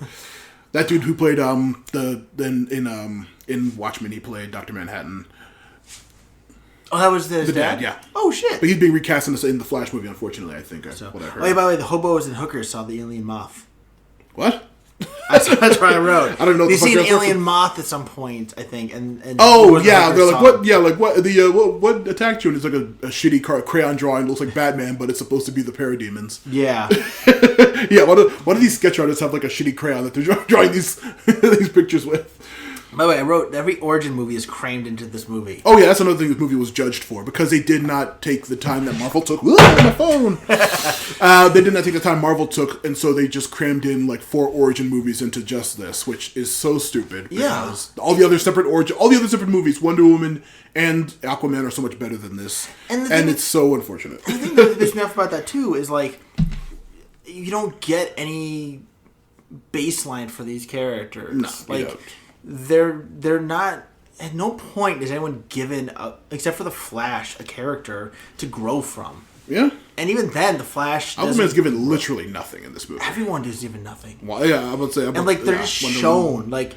And then I feel like too, this movie expects you to come in knowing about these characters, and that's something that Marvel I feel like does a lot better. Is like, even if you read the comics, the Iron Man of the MCU is a lot different at points. The Hank Pym, like if you know about Hank Pym, you can enjoy the Hank Pym from MCU. Yeah. If you don't know about it, you get a good sense of what he's like. Exactly. Yeah, they did a much better job of characterizing it. Yeah, like I said, it comes down to the tone of these movies. It's just... I mean, honestly, I'd rather watch Thor: Dark World than this movie. Like Malachi the Accursed Forever.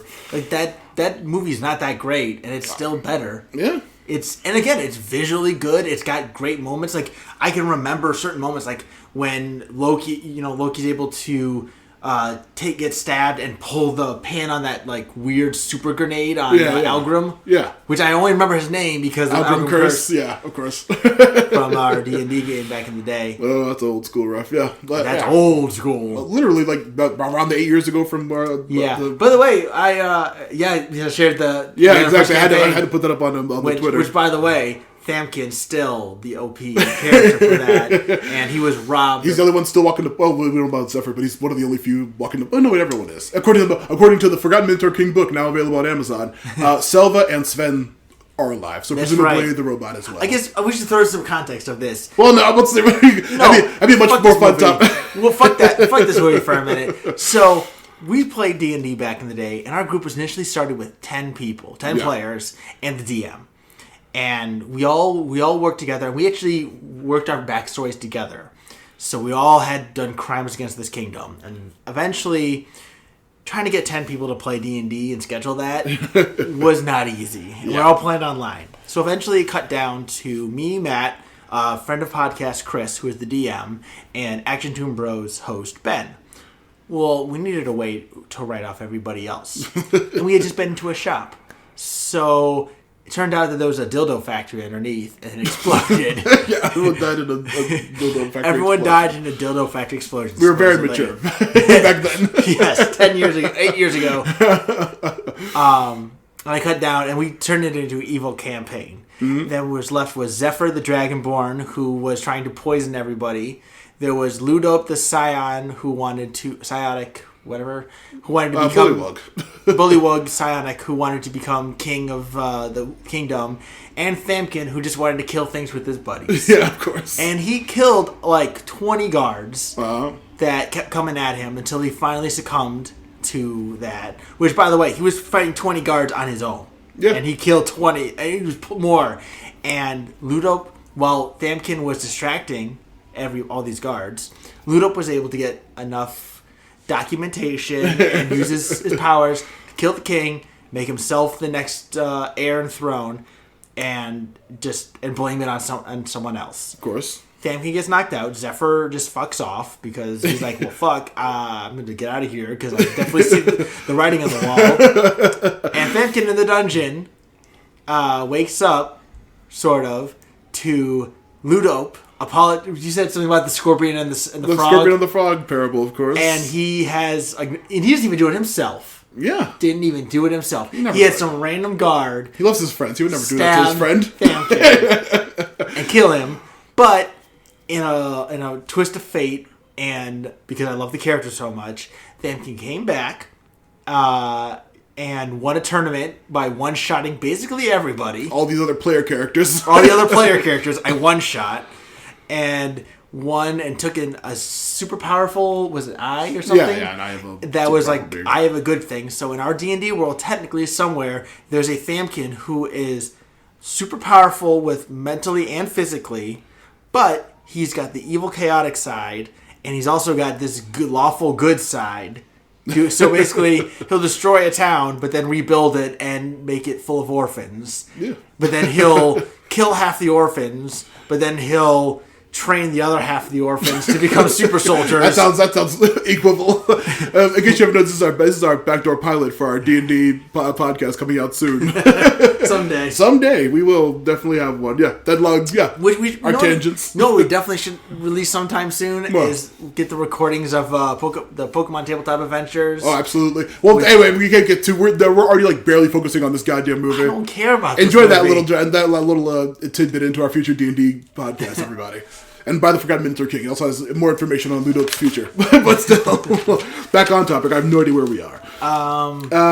Silas. Oh yeah, the GCPD. J.K. Simmons because Commissioner Gordon. Then Crispus Allen is there. If you know Crispus Allen from DC stuff, it's J.K. great. Simmons. Wait, we skipped over some stuff here. Oh yeah, there's the whole Diana making team. We find out about a stupid laser gauntlet that's going to be a Chekhov's gun later. I don't remember that. We learned that Barry's mom was killed by some random. Who knows what happened? Okay, hold on. So here's my notes Zoom. here. It's always Zoom. So every character in this film is a super genius, perfect being who is always the best. That's DC. Cyborg said, "Fuck the world." I wrote that down too. Fuck the world. But the edgy emo Cyborg was just boo. I didn't mind this weird take on this normally very fun character. He had zero weight, by the way, in his hits. His entire body held no weight. He was just like empty air. No. This will get to the murky water. I think we talked about earlier.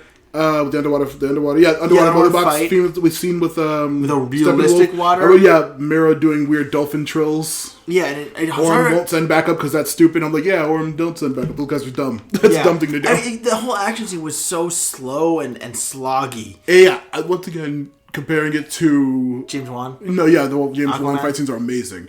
But yeah, I was gonna say it's. By the way, this movie, I have a better title for this movie. It's called Parental Issues, the movie. Parental Issues, the movie. Yeah, it's also common in DC, unfortunately. Because Batman has to get both his dead parents. With Cyborg, he's got a dead mom and an absent father. The Flash, his mom is dead and his dad's in jail and blamed for the mother's death. Yeah. Diana, I don't know, and I don't care. She left her mom behind. Oh, there you go. Aquaman, his mom is dead but abandoned him, and the dad is dead or absent. He's alive. And then Superman's dad died pointlessly, and his mom lost her home. DC loves side backstories. But yeah, we forgot to mention that his dad was taken by the parademons at some point from their house before he gets the tape. Oh, they were? The Silas is taken by the parademons. Oh, that's right. They showed up at the lab and said, "Oh, you have the scent of the mother box on you." Yeah, and then they just took him away. Okay. But then we forgot also the scene where they all meet with J.K. Simmons on the roof. Which, by the way, he has no right being in this fucking movie. He has the right to be in this movie? Also, I think I got this vibe from it. All I wrote in my notes was, Harvey Dent. Can we trust him?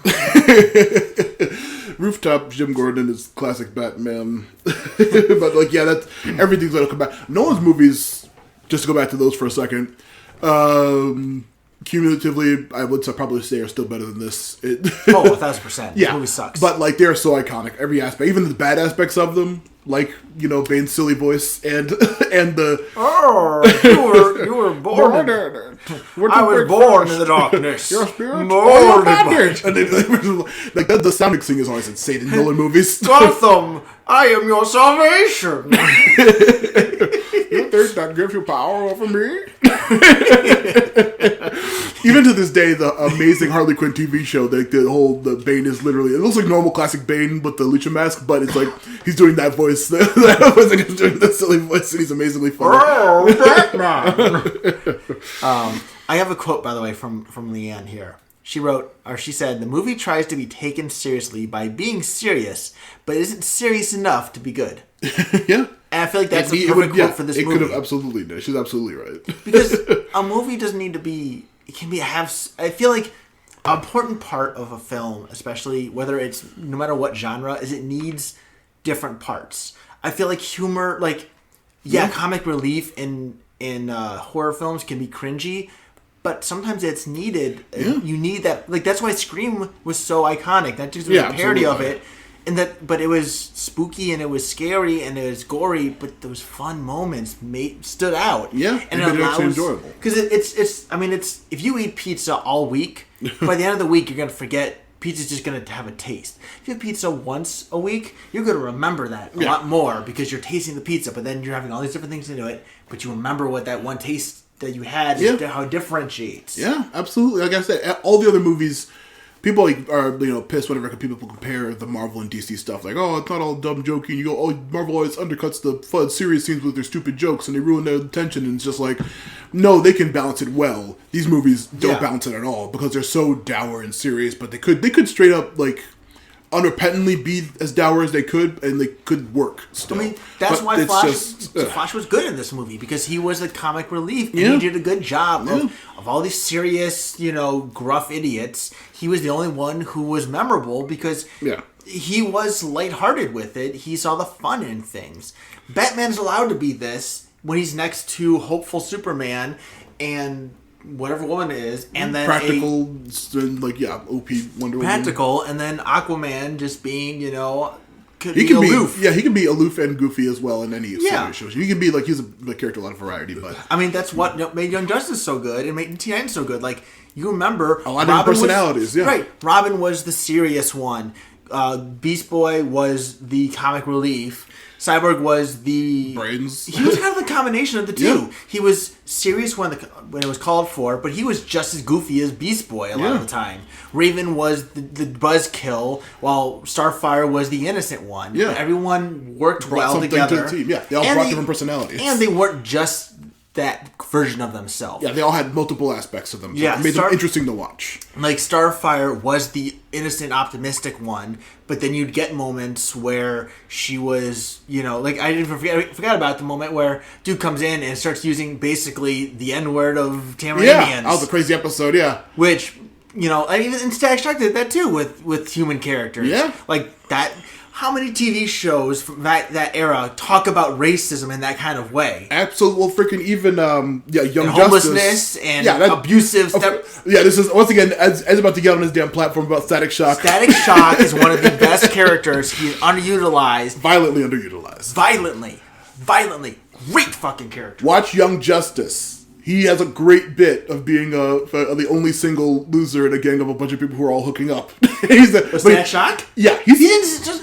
Wait. Of course he got introduced in season 2 for like a second with all the other kids who got mutated by the Reach, and then he's a major character in the season 3. Oh. Well, yeah. You should have me a Static Shock. You should have been listening to our goddamn podcast. But once again, another character who's violently underutilized by that. But also, I was going to say, back to...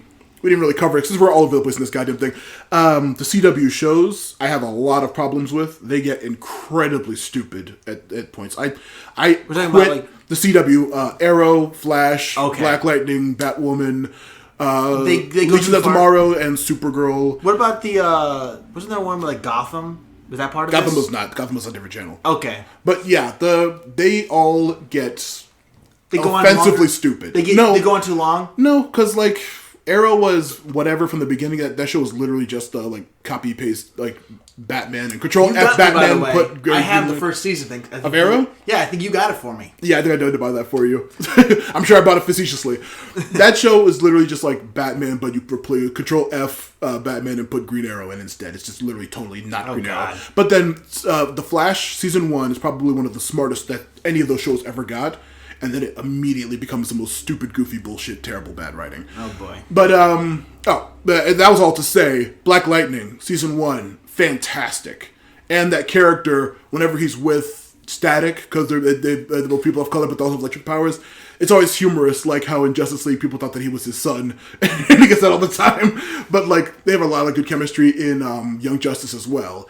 And, that's a great character, and hopefully, with the new DC thing just a couple weeks ago when we recorded this, Milestone is getting their own thing soon, which is Static Shock, which is Icon, if you watch Young Justice, Hardware, Pyre, not to say his other goddamn name, which is too offensive to say. Who are these guys? These are Milestone Comics. It was basically a black comic company that was bought by DC. That's where Static is from. Okay, that's where Rocket and Icon are from too, and a lot of other black superheroes are from them technically, but they were bought by DC. Is Anansi they're DC now. Is Anansi actually in the comics, or was he just for the show?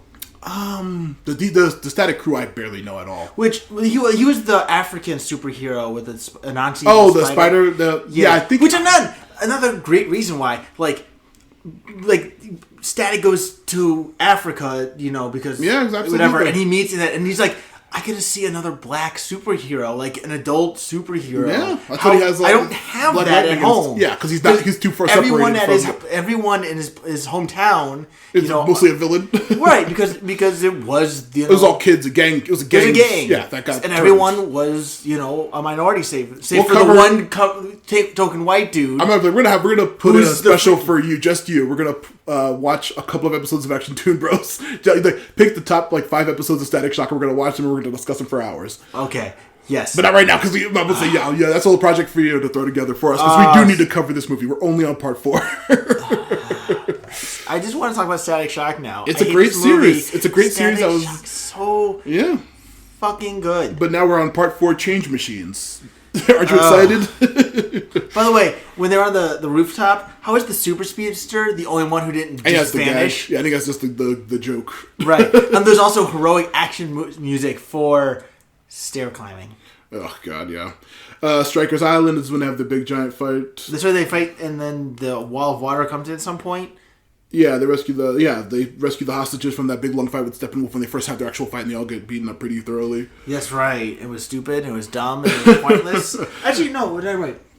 I wrote it was not terrible. I actually read it was an alright fight scene. It was alright. It was better than the Amazon cave, or the Amazon temple fight, I'll say that, but it wasn't as good as the Amazon horse tossing fight. So it was I think they didn't utilize the slow speed up as much. Yeah. Or they used it better. Like with more static shots. Actually, I don't think they did the slow motion. I think the only slow motion in that scene was the Flash running up the wall to give Diana back her sword. Which makes sense. Yeah. Then that's a moment where it works. Yeah, absolutely. But then finally, the Mother Box tells Steppenwolf, yo, this is that planet Darkseid's looking for. Okay. This is another thing I wrote. By the way, they gawked at the wall of water coming at them. Yeah, instead of running from it. That was dumb. But so, this movie has 3 Mother Boxes, and it has the anti-life, whatever the fuck that is. The anti-life equation? And it has the multiverse. I think that was mentioned in this. Like, there's so many pointless plot lines just crammed into this trash movie. Yeah. Like, it was just... I have to go to my notes and quote it because I don't remember this movie, but I remember these points as I read these out loud. They're all very quick, offhanded, weird concept stuff. They're just building up to Apocalypse, but they should not have done it in the fucking third movie of the series. Exactly, and that's my problem with it. This movie is trying to do too much, and it doesn't earn any of what it's trying to set up. No. They said, excuse me, sorry, I'm 3 beers in. Too many beers. Too many beers. Like, again, Endgame, all the Marvel movies earned everything that they got. This movie doesn't earn anything. Young Justice waited 3 seasons to cover fucking Apocalypse stuff. And, speaking of Apocalypse stuff, once again, bring up the Harley Quinn show. Has an incredibly funny thing about Darkseid and Granny Goodness, which I loved was in this movie. Use that older human-looking woman with Desaad and Darkseid in them. Oh, fuck, I don't remember. That's Granny Goodness. She's the best I don't remember that. I literally don't remember. Honestly, I don't even remember what Darkseid looks like. But yeah, no, like in the Harley Quinn show, Michael Ironside reprises the role from the Superman TAS, which he voiced Darkseid in, because Michael Ironside's fucking amazing. He reprises his role in Harley Quinn, and it is absolutely hilarious. He's so funny as Darkseid, but still terrifying and cool. And his Darkseid sucked shit, and I'm so upset about that. That's what I'm upset about. He didn't do anything. He did. He lost to Ares, who sucks. I mean, at no point did he do. He doesn't do anything cool or scary now. Yeah, he's built up and talked about, but who the fuck cares? I don't give a shit about any of these characters. Yeah, and nothing happens. Yeah, nothing happens in this movie. Everything is pointless, and it's action for action's sake. It's drama for drama's sake. It's exposition for exposition's sake. Yeah, like nothing is earned, but it acts like it deserves your attention, and it also expects you to know things. But then also talks down to you as if you don't know anything. Yeah, but we got to start zooming through this shit because Steppenwolf, Anti-Life, the box. There's Nazis in this movie at some point. Oh yeah, he mentions that the what happened of the history of the human box. He says at some point Nazis have it, and then the Pentagon had it, and now my dad has it. Mm-hmm. Project Paperclip. Look it up, everybody. The government's behind it all. Oh god. Okay, now I remember this part. Oh fuck me. Which part is it then now with the fucking alchemy stone boxes? Yeah, they're saying we're gonna use the mother boxes to bring back Superman, which I'm like, fucking hell. That's not an on-record ability of the mother boxes. Like, but sure, it's a pointless MacGuffin because Superman is just so fucking cool. He is cool, but then we get a nice scene of Lois and Martha talking about, hey man, you got to move on from Clark. A cool scene. No, this is pointless. It was just adding time for fucking time's sake. And then, no, fuck this scene. The way it fucking ends. Oh boy, Ed's stopping off. No. Fuck this movie because it did not fucking earn that scene and did not fucking earn the whole. That was actually Martian Manhunter. John Jones. Because again, who the fuck knows that if you don't know DC? It's just a random person who just shows up. Why was Superman's mom a green guy? Exactly. And why the fuck is Lois this fucking important? Yeah, it's really stupid. Oh, I know. Because of the fucking movie that should have been happening. Yeah. Which you could also watch by playing the Injustice video games. Oh, so good. It's just the fucking... I mean, literally, that's just fucking teasing the fucking Injustice video games. That's when we get that... Well, they tease the Injustice thing when we get that flashback or flash forward in the future. Oh, wait. The next part, not now. We're going to get to that. Okay. Yeah. They sit around saying, what should we do with this mother box? And they're like, 4 hours in this movie, and they don't fucking explain who that was. They don't explain the importance of him. They don't explain anything. No. It just happens. 4 fucking hours. Yeah. And they don't explain things. Yeah, they don't explain shit. Well, except for when Wonder Woman had to give a weird long exposition scene about a cave painting. But still. It doesn't explain shit either. Also, these parts. The parts. There's fucking parts in this movie, and they're pointless. Literally. Nothing is meant by these parts. The important part of this entire part 4 thing is that Aquaman, the hilarious grave robbing scene. Aquaman doesn't want to bring Clark back. Flash says, "Let's do it." Wonder Woman's like, "You could call Steppenwolf," and they're like, "Who cares?" And Lois takes a pregnancy test. Yeah, fuck you, movie. Yeah, weird. Just stealing that plot straight from Superman Returns, where he had a kid. That was a minor plot point in that universe. That universe does matter because. Once again the CW Infinite Crisis, Brandon Routh is the new one? No, there's a new Superman. The CW. Yeah, no. That's Taylor Hoechlin from Lois and Clark. But that universe, Superman Returns universe, is in the Infinite Crisis because Brandon Routh is a different character on the CW shows, but he plays that Superman again from that world, which we find out that everyone in that world died in a weird poison gas explosion by... So, if you ever see Superman Returns, make sure to know that everyone died in a weird Lex Luthor gas plan. My head is hurting here. Only Brandon Routh Superman's there and he's sad and mean now. But, what the fuck is this? I know there's a new Superman. The Son of Lois Superman. Clark... no, that's the Son of Superman. No, right, the right now the CW show. Well, I know that there's a new Superman because everyone is going pissy because he's bisexual. Yeah, John Kent. Yeah. Which I'm pretty sure. Why is that a problem? The only thing that's funny about the John and his brother is that one becomes future Superman, the other becomes Super Batman, which is hilarious because you have a fucking half Kryptonian Batman who just would destroy any villain he could possibly come up against. I think that might have been only a minor plot point at one point. That might have been like an AU thing. I don't know. The fuck is DC? I love DC to death. It's so convoluted. It's so convoluted compared to Marvel. I love it to death. Oh god, it's so ridiculous. But they say, you know what? Let's bring Clark back. Fucking. By the way, the pregnancy test I wrote. What does that say? Big, bold, double. Fucking no. Fucking no. Oh yeah, and then we have Evil Superman. Did we get that yet? Because we're part 5 now. I don't know. All I know is with Evil Superman, and I actually had to write some of this from memory because I was watching without my notebook. Nice.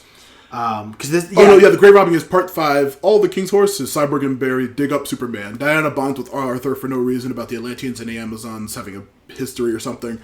There's we need the Kryptonian ship to bring him back. And remember that last time we made that stupid Lord of the Rings cave troll? What that happens? And they're like, don't worry about it. It'll work this time. Yeah, this time it'll work.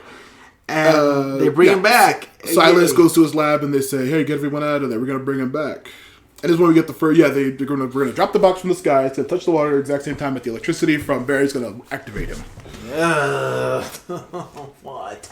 Yeah, and as the box is slowly falling into the water with the super speed bear, they touch it in electricity, and then right before then, for no reason, Cyborg sees the future, where he sees Earth destroyed, Diana being dead, Superman mourning Lois, Granny Goodness being there, Amazons and Atlanteans dead. We see Kilowog, the Green Lantern, dead for some reason, and we see evil Superman with Batman's head in his hands or something. I don't remember any of that. That was a weird random flashboard. I just wrote evil Superman, so that's probably what that was. Yeah. That covered it. Speaking of which, since Ben couldn't be here, we're going to do an Injustice episode of Action Toon Bros with the new movie that came out, which is apparently bad. So this reminder of Superman wakes up. He wakes up, he goes to his memorial, and then he starts fighting the Justice League. Yeah, this is the best scene in the movie, honestly. I will say, I thought the fight was okay. I thought it was great. Nothing special. He's pretty much just tossing them like a... There was some Mary Sue bullshit that he can keep up with the Flash. He can, kind of. This is literally like less than year one Flash. He can barely use the Speed Force. And Superman was like actively in the Flash's time much slower than he was. But like, of course, him being Superman, if he touched the Flash at all, he'd be dead. But remember, he's like a little bit slower compared to Flash, who was moving normally, but it was still like a Kryptonian moving that quickly at you. But it was dumb too, because then he moves and Barry's just like, what is happening? Yeah, I'm just not going to pay attention to as I'm running forward. I tripped. Oh, I'm hurt. I'm down. Yeah, gets a cool fight. It's all right. And then I'm just happy that Clark's doing anything cool because I love Superman so much. And then Lois shows up and they fuck off. Yeah, like always. And there's a point in the scene at the farm. Like, it didn't work. What are we going to do? The military trucks stupidly shoot at him. By the way, they spend wasting this time at the farm. It's like, you were clearly brought back, not because they actually cared about you, because they needed you for something. Yeah, they can't handle this very low, this like fucking this Z tier fucking new god, Steppenwolf, who's a fucking loser jobber. None of them can handle him. I forgot earlier, right before that though, before any of that shit, Steppenwolf pops down because they use the mother box. He's like, oh, there it is. He shows up. Okay, Silas heats it up. And he's like, I can't touch. It's too hot. And he's like, whatever. This is actually no one but his dad. The dad realized it was in danger. Everyone else was busy fighting Superman. And no one thought, hey, we knew that this was going to happen when we used it. Yeah. But no one else even thinks about it. That's even stupider because, like I said, everything with Silas was cut from the Joss cut. The box like flies off into the sky and like lands on a car somewhere in the like just like off to the side of that fucking memorial. Yeah, because that's when the dad grabs it and runs it to the lab. No. In the fucking Jaws cut, it's just sitting on that car. They're getting the butt kicked by Superman, and then Steppenwolf like jumps down, picks up the box, and then leaves. That's all that happens in the Joss Whedon cut. Oh my god.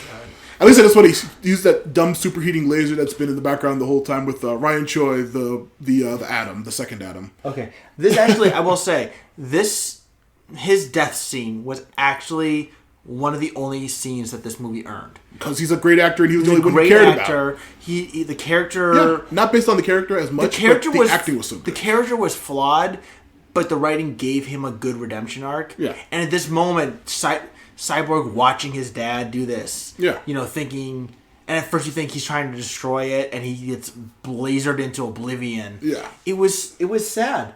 Like, it was tragic. He was the only character who had any form of growth at this point. Yeah. And it was earned. It was a death scene that was finally earned. And it was good. Yeah. I mean, honestly, it was good. And then the twist that the dad knew that it wasn't going to destroy it, but it was going to call back to the whole superheating thing. Yeah, they could track it. Yeah. That was great. Yeah. It was one of the few moments that was of good writing in this movie. Yeah.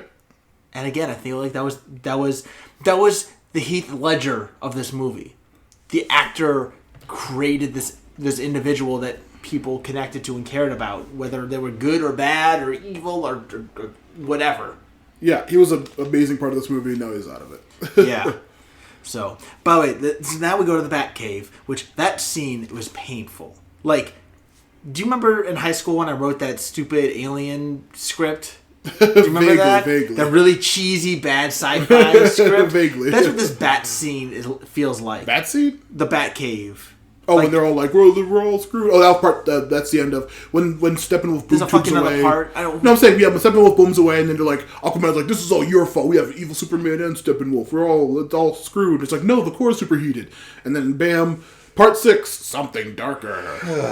And then we're meted by the Lois and Clark exact same set Smallville thing from the past. It's pointless. Who cares? Yeah, I'm about to say we could just this whole last section, Barry from BVO, something darker, blah blah blah. Yeah, the whole Batcave. Oh, he mentions the premonition. Like I had a weird dream in the last movie about like Barry coming and talking to me about an evil future. We gotta stop him somehow.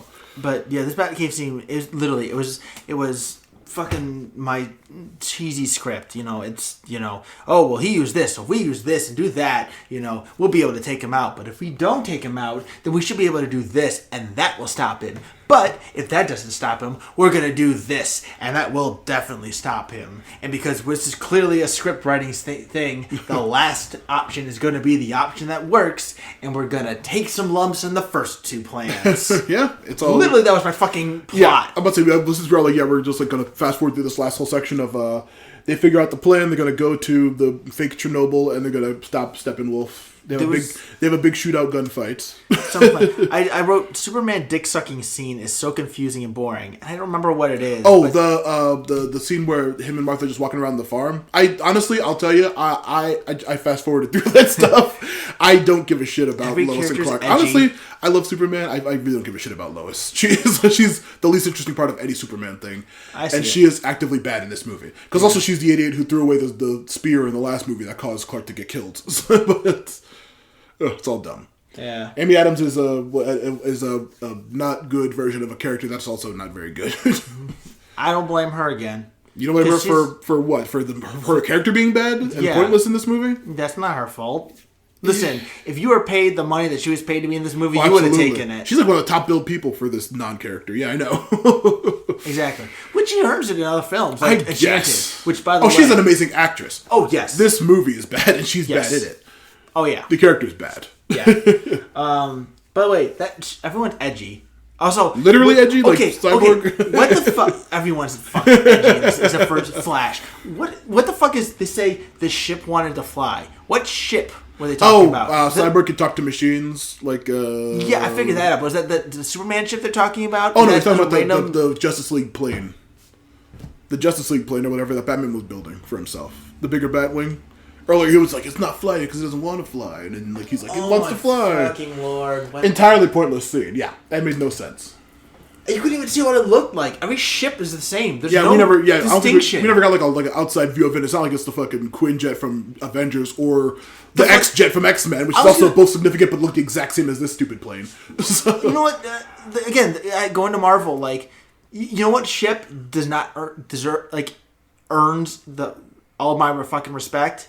The Grandmaster ship from Ragnarok. Yeah, that music. It's stylish. Yeah. It's visually appealing. Mm-hmm. It's quirky. Yeah. It's fantastic. It's memorable. I can almost draw you what it looks like. The whole semicircle, half moon thing. All really, It's cool. Even the ships from some of those movies, all the Thor movies are beautiful design. The freaking I love in Dark World the Dark Elves ship, the weird giant sword looking thing. Yeah. I love that design of that thing. It's memorable. Yeah, Thanos' ships with the donuts. Yeah, they're terrifying. They're memorable. But then also between Peter Quill's ship and all those are great designs. Exactly. Speaking of which, you know that damn Guardians of the Galaxy game comes out this week. I heard about that. Yeah, I didn't know it was coming out so soon. Is that EA or Ubisoft? It's Square Enix. Oh, it's Square. It's the same as the Avengers game. Controversially. I thought it was EA. No, it was both Square. Oh, well, Avengers was garbage, wasn't it? Are you still playing it? Yeah, no. Hey, I downloaded the PS5 version for free, but I didn't play it. But no. Also, another good Kamala Khan compared to whatever we're going to get in the TV show. Who knows? Hopefully, fingers crossed, it'll be good. But ships wise, but also of the ships I just named, the Quinjet and the fucking X-Men ship, the X-Men ship, the X-Jet or whatever the fuck it's called, in the X-Men movies looks good. In X-Men Evolution looks good. In the Avengers ship, it was not very remarkable because they never use it because most of them can fly. But still, it's memorable. This ship again, you could draw was it pointless. This plane or whatever was pointless, and we never got an actual full shot of it, and it didn't look interesting in any way. Yeah. But they have they land in the fake Chernobyl. What's their plan? They're gonna take out the shield. Batman's gonna take out the shield and then shoot a bunch of people. As Batman does. What is Wonder Woman doing, and what's Aquaman doing? Aquaman, what's Flash doing? Wonder Woman. They're going to fight Steppenwolf. And they're going to get Cyborg to the box, and he's going to be able to take. He's going to try to pull it apart with using the same electric trick they did to bring back Superman, while Barry runs around and tries to build up energy. That's right. Yeah. Apart. That's the plan. Okay. Yeah. Doesn't work at all because Batman can't shoot enough people. But he takes down the shields instantly. Yeah, because that's not important. That's not difficult. I was like, this shield. But we have to watch Wonder Woman and Aquaman job to this loser for Steppenwolf for like a couple of minutes. Let's see. The car scene was terribly lit. Red shots are nice, but his car and murky, dark setting and enemies all blend together into dark, unappealing blob of mush. Yeah. Let's see. He bent you dummy. Wonder Woman takes Steppenwolf's bait like a fool. Yeah. They get so fucking... Aquaman, worthless. Wonder Woman acted like a child and took obvious bait. Cyborg, dude, communicate. Yeah. Batman doing way better than he should. Flash, he gets a pass. Yeah. That's the fight scene. Well, yeah, because like they all are fighting and losing, and then did you just fart? Sure did. God damn it. Every time. It's a party. Yeah, God. Every time with this guy. Here, have some of it. Jesus, stop it. No, don't do that. Don't even at me. Here, have some of this movie. Here you go. It's an Ed fart. No, please no. But yeah, they're jobbing to him, and Barry trips and gets hit by a laser and is stumbling and can't build up the speed again. Is it? Yeah, they fail for a couple of seconds. Where was that? It's during the scene where he's building up speed, and then like they're all like, no, we can't beat Steppenwolf, he's too strong, and then Clark just lands, breaks his axe. That's right. Whoops Steppenwolf around for a couple of seconds. He shows up at the best time just to be dramatic. Yeah. Just to be. Oh, he talked to Alfred for a couple of seconds, saying, "Alfred, I know where they went. I'm gonna go meet them there." And he's like, "Duh, okay." Oh yeah, and then that's right. He gets hurt, and then he breaks the speed time. Well, thing. that's the Clark comes down, easily embarrasses Steppenwolf it makes the whole movie pointless because of how easily he whoops his ass. Yeah, and then Cyborg's too weak to pull the thing apart because Barry was hurt, so it fuses together. The boom tube opens. You see Granny Goodness and Desaad and Darkseid are like, all right, we're gonna come through, and it's like, oh no, we've lost, and then the world explodes, everyone dies, but then the Flash is like, no, Speed Force, and starts running. That's right. And turning back time with the Speed Force magic. I said this was unearned, but it was still pretty good. It was very pretty looking. But also, I was gonna say, okay, the speed of light rule, was that ever established at this movie? That's the Speed Force. He mentioned it. Yeah, he mentioned the speed of light rule. Did he mention that before? He's like, I never went past the speed of light. But also, if you a little like Easter egg, if you're like if you're a clever watcher like I am, when he does the thing, he does like the hand in front of him thing at the beginning to prepare himself to go Speed Force level. He does that in the fight with Superman. When Superman knocks him down, he's on the ground, he's about to like get killed by Clark. He actually puts his hand up like he's about to go to the Speed Force thing, which he does not do because Clark gets stopped. But he could have done something with that, possibly, and gotten out of trouble or really fucked up Clark. Or maybe he did it, we just don't know. He could have, yeah. He could have saved himself with it. But that's just like a weird little Easter egg I saw. I was like, oh, that's a cool little thing to notice. But yeah, he used the Speed Force, rewinds time a little bit, because the Speed Force is just dumb magic that makes no sense. I said he was the only likable, personable character. Yeah. So I gave this movie credit for this scene, because even though I didn't fully understand the whole speed of light rule or whatever, like, you're not supposed to break it or some bullshit, dumb shit. Yeah. Like, he was the only good character, so I felt I cared about him. Yeah, he actually had a little bit of an arc and actually did something really cool, signaturely important and cool looking. Yeah. So, and then the whole Cyborg scene in the world after that. So yeah, he reverses time and is able to now activate go back in time enough before the box is connected. Yeah. So he's able to make it. So Cyborg's able to break the hack unit in. Yeah. He pulls the whole hack in. Yeah. And then he has to his mother and his dad are there, and he has to tell them off. This scene was rushed. It was weird mother box spirits. That shit didn't make any sense. I completely forgot that part. Then they show the creepy witches. Yeah, I'm like, oh god. I didn't know what the fuck that was. That didn't make any damn sense to me. Yikers. I don't know what the fuck. The first time I watched the movie, I think I completely missed that scene because when I watched it this time, I was like, what the fuck is that? I said though in my notes and in caps, this is a scene that, again, this is a 4-hour long goddamn movie. Yeah. This scene was rushed. It could have earned this scene. Yeah. The father and the mother and everything was so set up that even though Cyborg was given nothing to do, the father being in this scene gave him a chance to earn it. Yeah. But they rushed through. Hey, we can give you your body back. No, you're not real. Screaming witch face. Yeah. Over. I mean, it was that quick. Yeah, it's done. It was that fucking quick. Oh yeah, by the way, I wrote Deus Ex fucking Superman. earlier. I Exactly. that earlier. Steppenwolf's a loser. So yeah, they get rid of the creepy witches and the mother box is split up, and then we get a scene that I feel like the movie earned when they kill Steppenwolf. That was hilarious. It was awesome. It was a good scene, and it's probably one of the only times that visually the stop speed up thing worked. Yeah. Like, it gave us a good moment where you saw that gore effect of this thing being sliced through, and then the punch, comes in, then you see the effect of it, and then speed up to him flying back. Yeah. And, then someone else comes in slow-mos and stabs somebody, and... Clark, has him on the ground, just, literally starts, shooting his damn heat vision at Steppenwolf's chest, breaks the armor on his chest, and then just cuts his horn off just to be a dick. Yeah. That's great. It was thematically and visually exciting. This is probably the only... That's because Superman was there. It's the lone point of good... I said, it was the lone point of good use of this stuff. I mean, it was a well shot. It was a well directed. It was also cathartic seeing, just a Kryptonian absolutely fucking job this loser. Just beat the shit out of him for a couple of minutes. This guy's been he's too powerful, beating the team up for the entirety of this 4-hour movie. But and I'd be no, he's not. He's a joke. It wasn't just Superman. I think that... Yeah, they helped because you saw Aquaman. They took turns hitting him. She did her arm. Wonder Woman did the arm bracelet thing, which she does in her movie, and then Aquaman slams him with the trident, and he goes flying in another direction, and then Clark just beats the shit out of him more. And then someone slices his head off and sends it flying in. Of course, Wonder Woman cuts his head off and throws it into the portal at Darkseid, and he's just whatever, man. I don't give a shit about that. It was such a good scene. It was a good scene in a movie that didn't deserve this good scene. Yeah. I mean, I really fucking like it. But also, obviously, we've completely glossed over every scene with Steppenwolf making a call to Desaad. So wait, Desaad? The cloaked new god he was talking to that was not Darkseid. But that wasn't Darkseid? There was... There was Darkseid. There were 3 people on Apocalypse that he was talking to. Remember? He was calling somebody saying, "Hey, I found this planet. Hey, I found the mother boxes." He kept every Hey, I single found step the anti-life. Yeah, I found the anti-life equation. He kept calling into the new gods. There were 3 people there. I don't even remember that. There was Darkseid, and then there was Desaad, who looks like Steppenwolf and Darkseid. But then there was look exactly Granny the Goodness. same. But then there was Granny Goodness. You see the old lady with short hair. I don't even remember her. Yeah, she's just a random lady there with them. Oh my god, there's another person that wasn't. Oh my. Yeah, but fucking Lord. Lord. But no, every scene with him talking to them, that was the only characterization we got. We found out Steppenwolf was exiled for screwing up at some point, and he was supposed to conquer a bunch of worlds for Darkseid to be let back in. Oh, but he's dude, I found the anti-life in this one. I thought that was Darkseid. God. Nice. Fuck this movie. But no, the every scene of that was cut in the Joss Whedon cut. So that character, so Steppenwolf, who was barely a thing, was even less of a character in the Joss Whedon cut. Okay. Also, I'm probably, honestly, I'm not gonna say you turned me around, but I'll say that I probably view this movie a lot more favorably. A, because I'm such a mark for DC, but B, because I remember viscerally hating the Joss cut so much.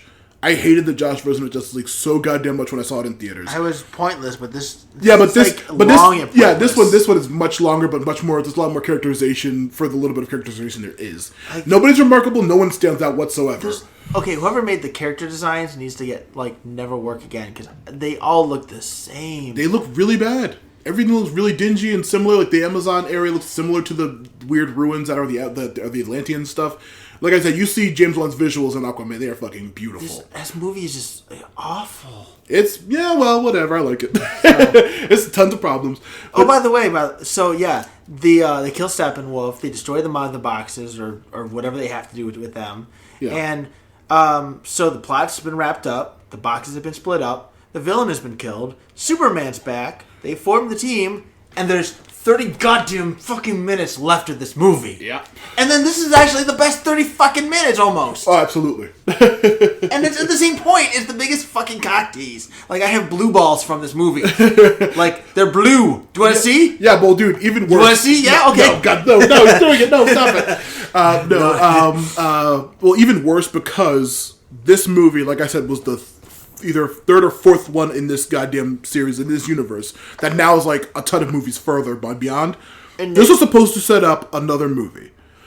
1,000%. Which it did not do, and now the future of the DC world is completely up in the air. No one knows what's going on. But they set up so much stuff in this next little bit of sequence. But it's really, like Lord of the Rings. It's worse blue balls, because now, retrospectively, none of this stuff is going to amount to anything extra. So, by the way, The Flash, he got this big crazy depressing death scene. He had a whole monologue. He had the score behind him was death scene psych. For Flash? Yeah. Like they allude basically yeah. that he's going to die by changing history. He's fine. Yeah. No problem. Yeah, he's fine. No issues. That's how it always works for Barry. He always works out in his favor. And then, by the way, I wrote, this movie has epilogue? Fuck me. Well, that also could lead to the Flash, the movie, the Flash movie coming out, which he's going to go to the multiverse of DC, which I'll say has done it first. You already seen Michael Keaton Batman's in the I've trailer. heard about that, yeah. Which I'm happy with. That's fine. But like I said, DC did multiverse crossover before Marvel did, honestly. But so I'm happy with that. But they're not movie wise. Obviously, they're following behind, and like it looks really bad. But still, I mean, I don't know what's going on with Marvel with the shows, but they're still interesting and they're still all pretty much solidly canonical. Oh, by the way, have you seen What If yet? Not yet. Purposely avoiding it for the Action Toon Bros coverage. Okay. There's, without spoiling anything, the 4th episode, my wife has a theory, and it seems like it might be that the 4th episode, that individual is going to be in the live action stuff. That's without spoiling anything. I'll say we'll try to get Leon on for when Definitely we cover that episode. Watch those already because they're so. I'm purposely keeping myself pure good. for Action Toon Bros. Well, you tell Ben to get on it. Ben has seen them. Ben has seen them. Yes, so. I know he's seen them. Ben, you need to get on. Finish whatever you're finishing on, so Matt can watch these. Because yeah, this is like when I want to talk One Piece with you, and you're like, I'm still the like. Well, but One Piece. We need to start a One Piece podcast. That's a freaking decade-long podcast in itself. Oh yeah. Where are you at One Piece? Still relatively early in the samurai Wano. Relatively, they're on the raid. I'm on. Yeah, they're on Wano still, but they've gotten to the raid. Luffy and Kid broke out of prison. Oh my! You're not even at the raid yet? No, not yet. Oh Big my Mama God. showed up and was like, kind of Big Mama, and then they're like, yeah, we're still bros. We love each other. It's great. That's about where I stopped. Bro, I know. Do you understand? I'm how like much I'm shit like has years happened? behind. I'm years behind. Did you see the Odin flashback? I haven't seen any. Oh yeah. When he was boiled in the thing. Yeah. I saw. Have you seen that Zoro gets a new sword? Maybe. No One Piece time. That's another pod. That, honestly, we could freaking do if we wanted to. We could like just cut up arcs and like do a 60 episode long thing of just arcs of that 1,000 episode long series. Why do I want to do that so bad? Well, maybe we will. More. This is Ed's backdoor podcast, like shooting a bunch of ideas out to make more shows. Exactly. We got the One Piece podcast. We got another podcast. Don't forget about my political podcast coming up down the line. Yeah, of course. But we'll get to Steve Manchin, by the way, is just ruining the Senate here. We're literally at the end of the. Are we at the end? There's still a half an hour of pointless scenes. Oh yeah, epilogue: A Father Twice Over. Cyborg fixes the tape. Aquaman. Literal Deus Ex Machina, by the way. He doesn't just fix the electronics. He also fixes like the wiring, ribbon, the ribbons, and all that shit. I'm like, how? No, fuck me, God. We get to see some more for Aquaman. For a fucking white noise end speech. Yeah, and let's see. Aquaman saves some more random towns. He gets a great movie, so don't worry, everybody. Ryan Choi's like, how about nanotechnology? A random man says to him, because of course DC fan knows he's the Atom, that he's going to get nanopowers. Bruce Wayne is like, the Wayne Manor, this is going to be the Hall of Justice. We're going to have 7 members, but room for more people. Yeah. Totally going to work Barry out. gets a crime lab job, shows his dad, I'm going to be in a crime lab. It's going to be great. And it's like, yeah. Awesome. Bruce buys Clark the farm back. Yay. Good. And then we get, where's Luthor? He's supposed to be in prison. Where's Luthor? Oh my fucking God. Okay. Yeah, Luthor's supposed to be in prison. Why is he out of prison? So yeah, they show, it's like, Luthor, show up, come on. And then some random crazy guy who starts laughing. Yeah, just like, like jumps at the guard. The guard's like, ooh, like he doesn't work at like a crazy person house. Okay, and then Lex Luthor has broken out of prison. Yeah. He's got the shaved head now. Of course. He's dressed up in a suit on a yacht. Best fucking character of this movie. The Flash was great. Why was he not the bad guy? And then he brings on someone to his boat. Who is it? Oh, it's just Deathstroke, looking awesome, looking cool. Played by Joe Manganiello. This scene was... I wanted these characters as the bad guys. Yeah. I wanted to see this movie. I literally wrote, why wasn't this their movie to be the true baddies in? They were so charismatic. Yeah. Like, That's awesome. as weird as Jesse Eisenberg was in Batman vs Superman, I hated him so much. He was enjoyable. I loved him. I was intrigued by this version of this character who I despised in the previous movie. He was so good, and Deathstroke was so. He was serious, but had a fun side to him. Yeah. And Lex Luthor was cocky with a serious side to him. It's like, so what? Yeah, So perfect. good. What a great setup for something that's not going to happen. Good. I want to see this movie. Well, too bad because they've moved on and that They literally move on after that scene. Oh, I was gonna say, but the important thing of that scene is that the freaking Lex, as the mastermind bad guy he is just like, okay, Deathstroke, here's something. Bruce Wayne's Batman. That's all you need. Bye. It's just like, whoa. I mean, that was as good as like, was it Far From Home? Where Mysterio? where it's just like Mysterio's like, it's Peter Parker. Like, that was so good. Yeah, I was like, whoa. It was so good. I wanted to see That's this gonna make a movie. great movie. Nope. About 10 movies later, that all that's canon, I guess, is the shitty Joss version, which didn't have this scene anywhere near as good. Oh, it's so good. Yeah, no.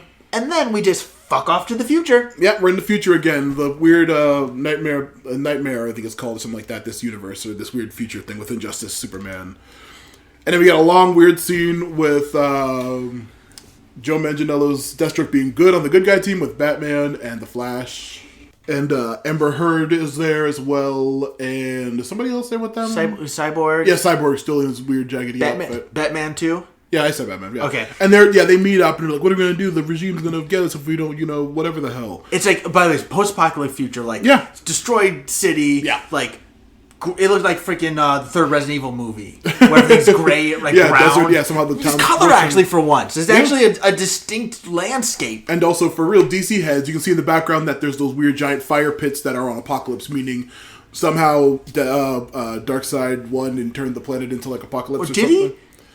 I don't think that was what happened. We get a weird scene where Jared Leto as Joker shows up. Yay! And he has with weird dish gloves.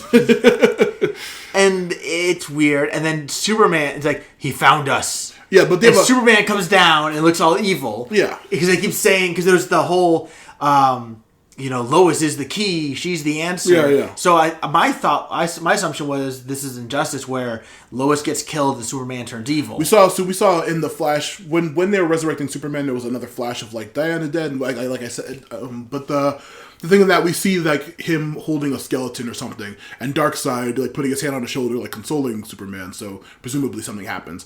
But if the actual reason is much stupider than you could possibly imagine. Wait, so you actually know what There happens? is a supposed reason why Clark turns evil in this universe, and you couldn't possibly guess how stupid it is. What is it? I want you to take two like genuine guesses. When I say it's incredibly stupid, you take two honest guesses. That just give me anything. Just think for a second. Somebody kills Martha. No. That's my first guess. The next is Justice League. He wants to do something to protect somebody or some city, and the Justice League and Batman say, no, we're not going to do that. And nothing of super consequence happens, but because he was ignored, Superman is like, you guys aren't even listening to me, so I'm going to go to someone who does listen to me. Okay. Did I figure that out? Neither of those are correct. It's far stupider. Not rumored, but it was like heard that discussed as by people who know. No, it was discussed by people in the know that the reason Superman turns evil and does this evil world-ending regime and joins Darkseid and kills all these people, Batman sleeps with Lois Lane, and so Clark turns evil and kills everybody. As they put it in our favorite podcast, How Did This Get Made? Bruce cucks Superman.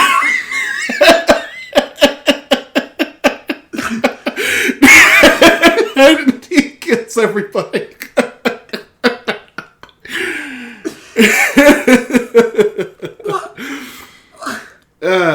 Yeah. What? Ed is inconsolable, ladies and gentlemen.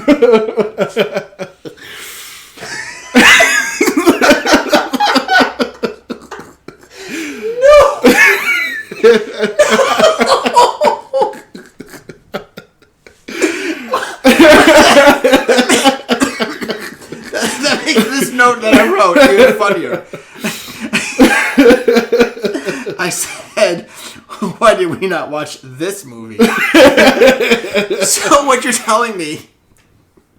fucking telling me is that this future is caused because the events of The Room happen. Yeah.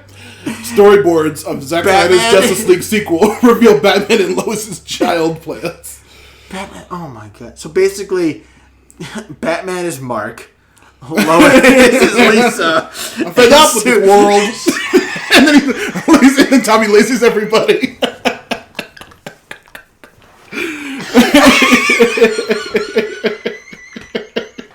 Don't have a heart attack, Ed.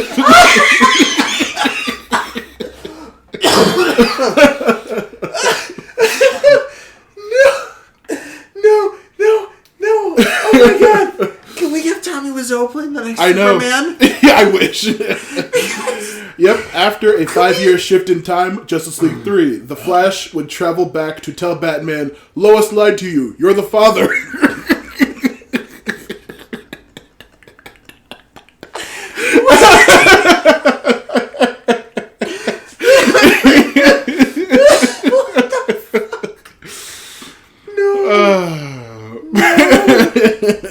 This isn't real.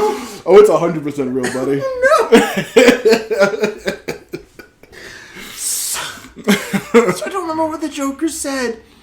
So the Joker clearly probably knows this. And he's talking Batman. I don't even know. Does everyone else know that this I don't is even the know. case? If that's still even canon, who knows? It was storyboards for the third movie that never was made now. But these scenes were shot. Yeah. So Aquaman is killed and Amber Heard takes his place and tried it because Batman slept with Lois Lane and Superman. You have to say cucked. She cucked. Bruce cucked Superman. Also, real king shaming there, man. Like, what, Superman, come on, yeah, bro. come on, man. Be You cool. know how many people would be thrilled to have a rich man sleep with their girlfriend? He also bought your farm, so he's just schooling you left and right, man. Hey, you know what? I think he earned it. He earned a roll in the hay. I think there was some scene between them in Batman vs Superman when Bruce was like flirting with her or something. This is all absolutely horrible.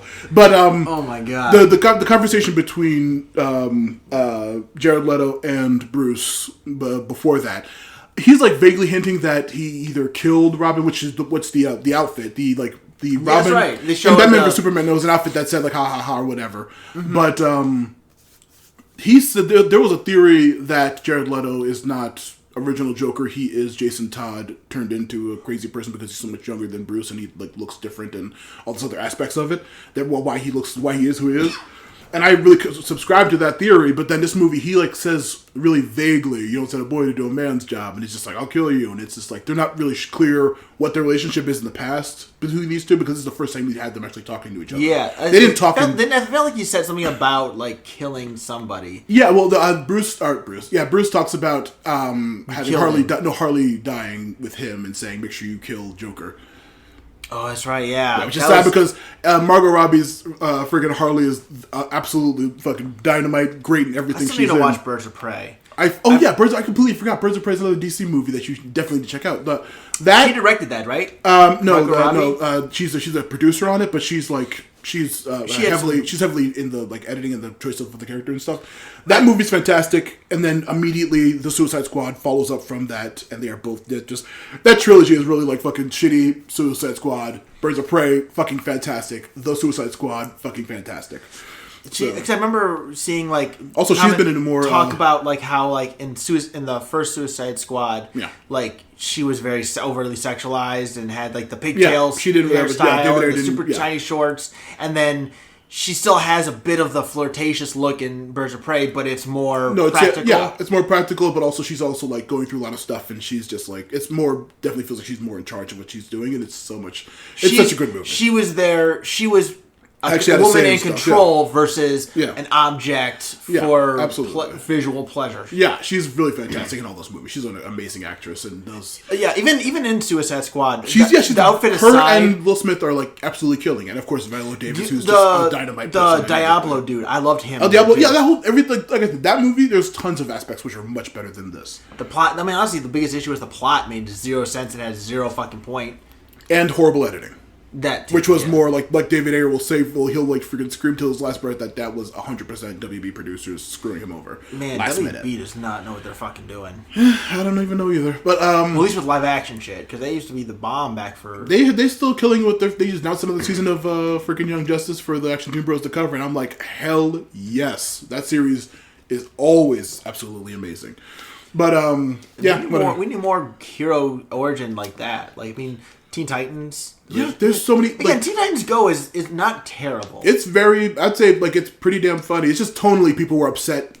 During its conception, people were upset about the tone shift. But it's on its own, that show is incredibly hilarious. Yeah, if you watch it knowing what you're watching, like if you go in knowing that it's not the original Teen Titans, it's meant to be almost a parody of them. Yeah. And everything. It can be enjoyable. Yeah. Have you seen the clips of Teen Titans versus the quote unquote competition?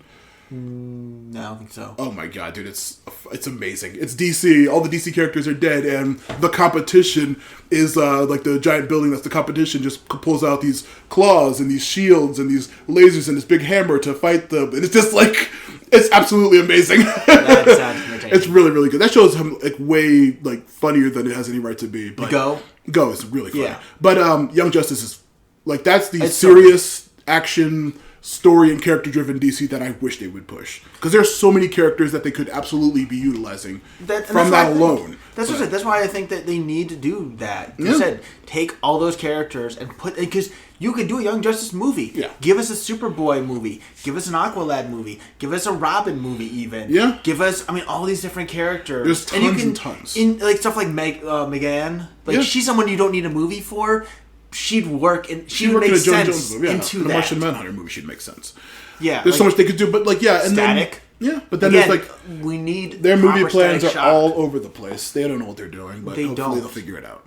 You know what they don't problem is? They don't have anyone in charge. Yeah, they don't have a single person telling them what to do and what not to do. Again, you can argue Disney has a lot of problems. Well, Feige is Marvel first. And he was Marvel first. Right, but so Disney and Marvel have their own issues. But when it comes to creation of media, they have a plan. He's on top. He is directing everything. Everything does go to him. He's going to have that say, and helps with the vision. He's the sole person whose hands is going to be in every project, making sure things line up. Yeah. And bringing people together to work together. Giving people vaguely threatening phone calls to huge actors, like huge multi-million-dollar actors, just like, don't you say a thing. And then hanging up. Or like one of the actresses from Eternals talked about how a man in a raincoat in the night came with her with only singular pages to the next script, but then asked for the other pages back immediately, and then he disappeared into the night. And that's how they have their stuff on lock. As crazy and hilarious as you can hear about those stories, they're not like bad or negative stories. It's just like so insane how they like are super locked down. And then you compare that to the other Disney properties, Star Wars, and how utterly destroyed that was by not having a single person like laser vision focused on making sure it made sense. Yeah, like I said, I will die on the hill that Last Jedi was great. Mm-hmm. And again, that's what pissed me off was they succumbed to the peer pressure of the fan base. Like, absolutely. Like, the Rise of Skywalker, whatever would have been, could have been so good. Because if you wanted to, it would have been... If you think about the original trilogy, the second film sets up the last one. And it had some issues, Ewoks, and stuff like that. But it came from a place of, we knew what was coming. We built off of that instead of retconning everything. I mean, to me... We are going to have to do the Rise of Skywalker eventually. Well, I'm going to say no spoilers for future movie garbage, but I do have a Star Wars planned. One of and that I will make sure Ben is there. So one of the scream at him about his dumbest Star Wars lines to me was in Rise of Skywalker. It was like, your parents were nothing because they had to be. I was like, that's the biggest fuck you moment. Really? The Palpatine's returned. Of course he has. Whatever. Like, somehow Palpatine's come back. Sure, like Poe's just like whatever, man. It's like, that's like the laziest, like most embarrassing thing. I saw a tweet going around like, "Hey, screenwriters out there in Hollywood, if you're ever worried, just remember." They said somehow Palpatine returned. Poe pinched his nose and said, "Yeah, sure, whatever," and then the movie continued on. Like, don't worry about your screenwriting taste. No one knows what they're doing. I pissed off that movie too because like.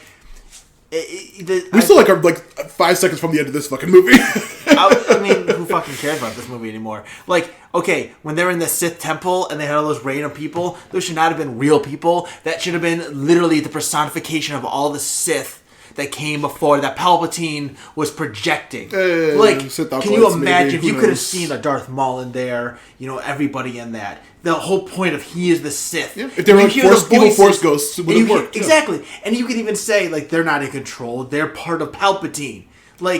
Boom, there you go. Yeah. The fear of death caused this, but he controls them. He's showing his control of it. Yeah. And you hear the voices of all the previous Jedi reaching out to Rey. Her also being a Palpatine was the biggest fuck you to me too. That was a prediction from the very first. Hey man, if you're upset about Star Wars, besides waiting for our thing, make sure you check out The Mandalorian and make sure you check out The Bad Batch if you want to learn some more about Snoke's origins potentially and what the actual meaning behind Grogu the Baby Yoda is.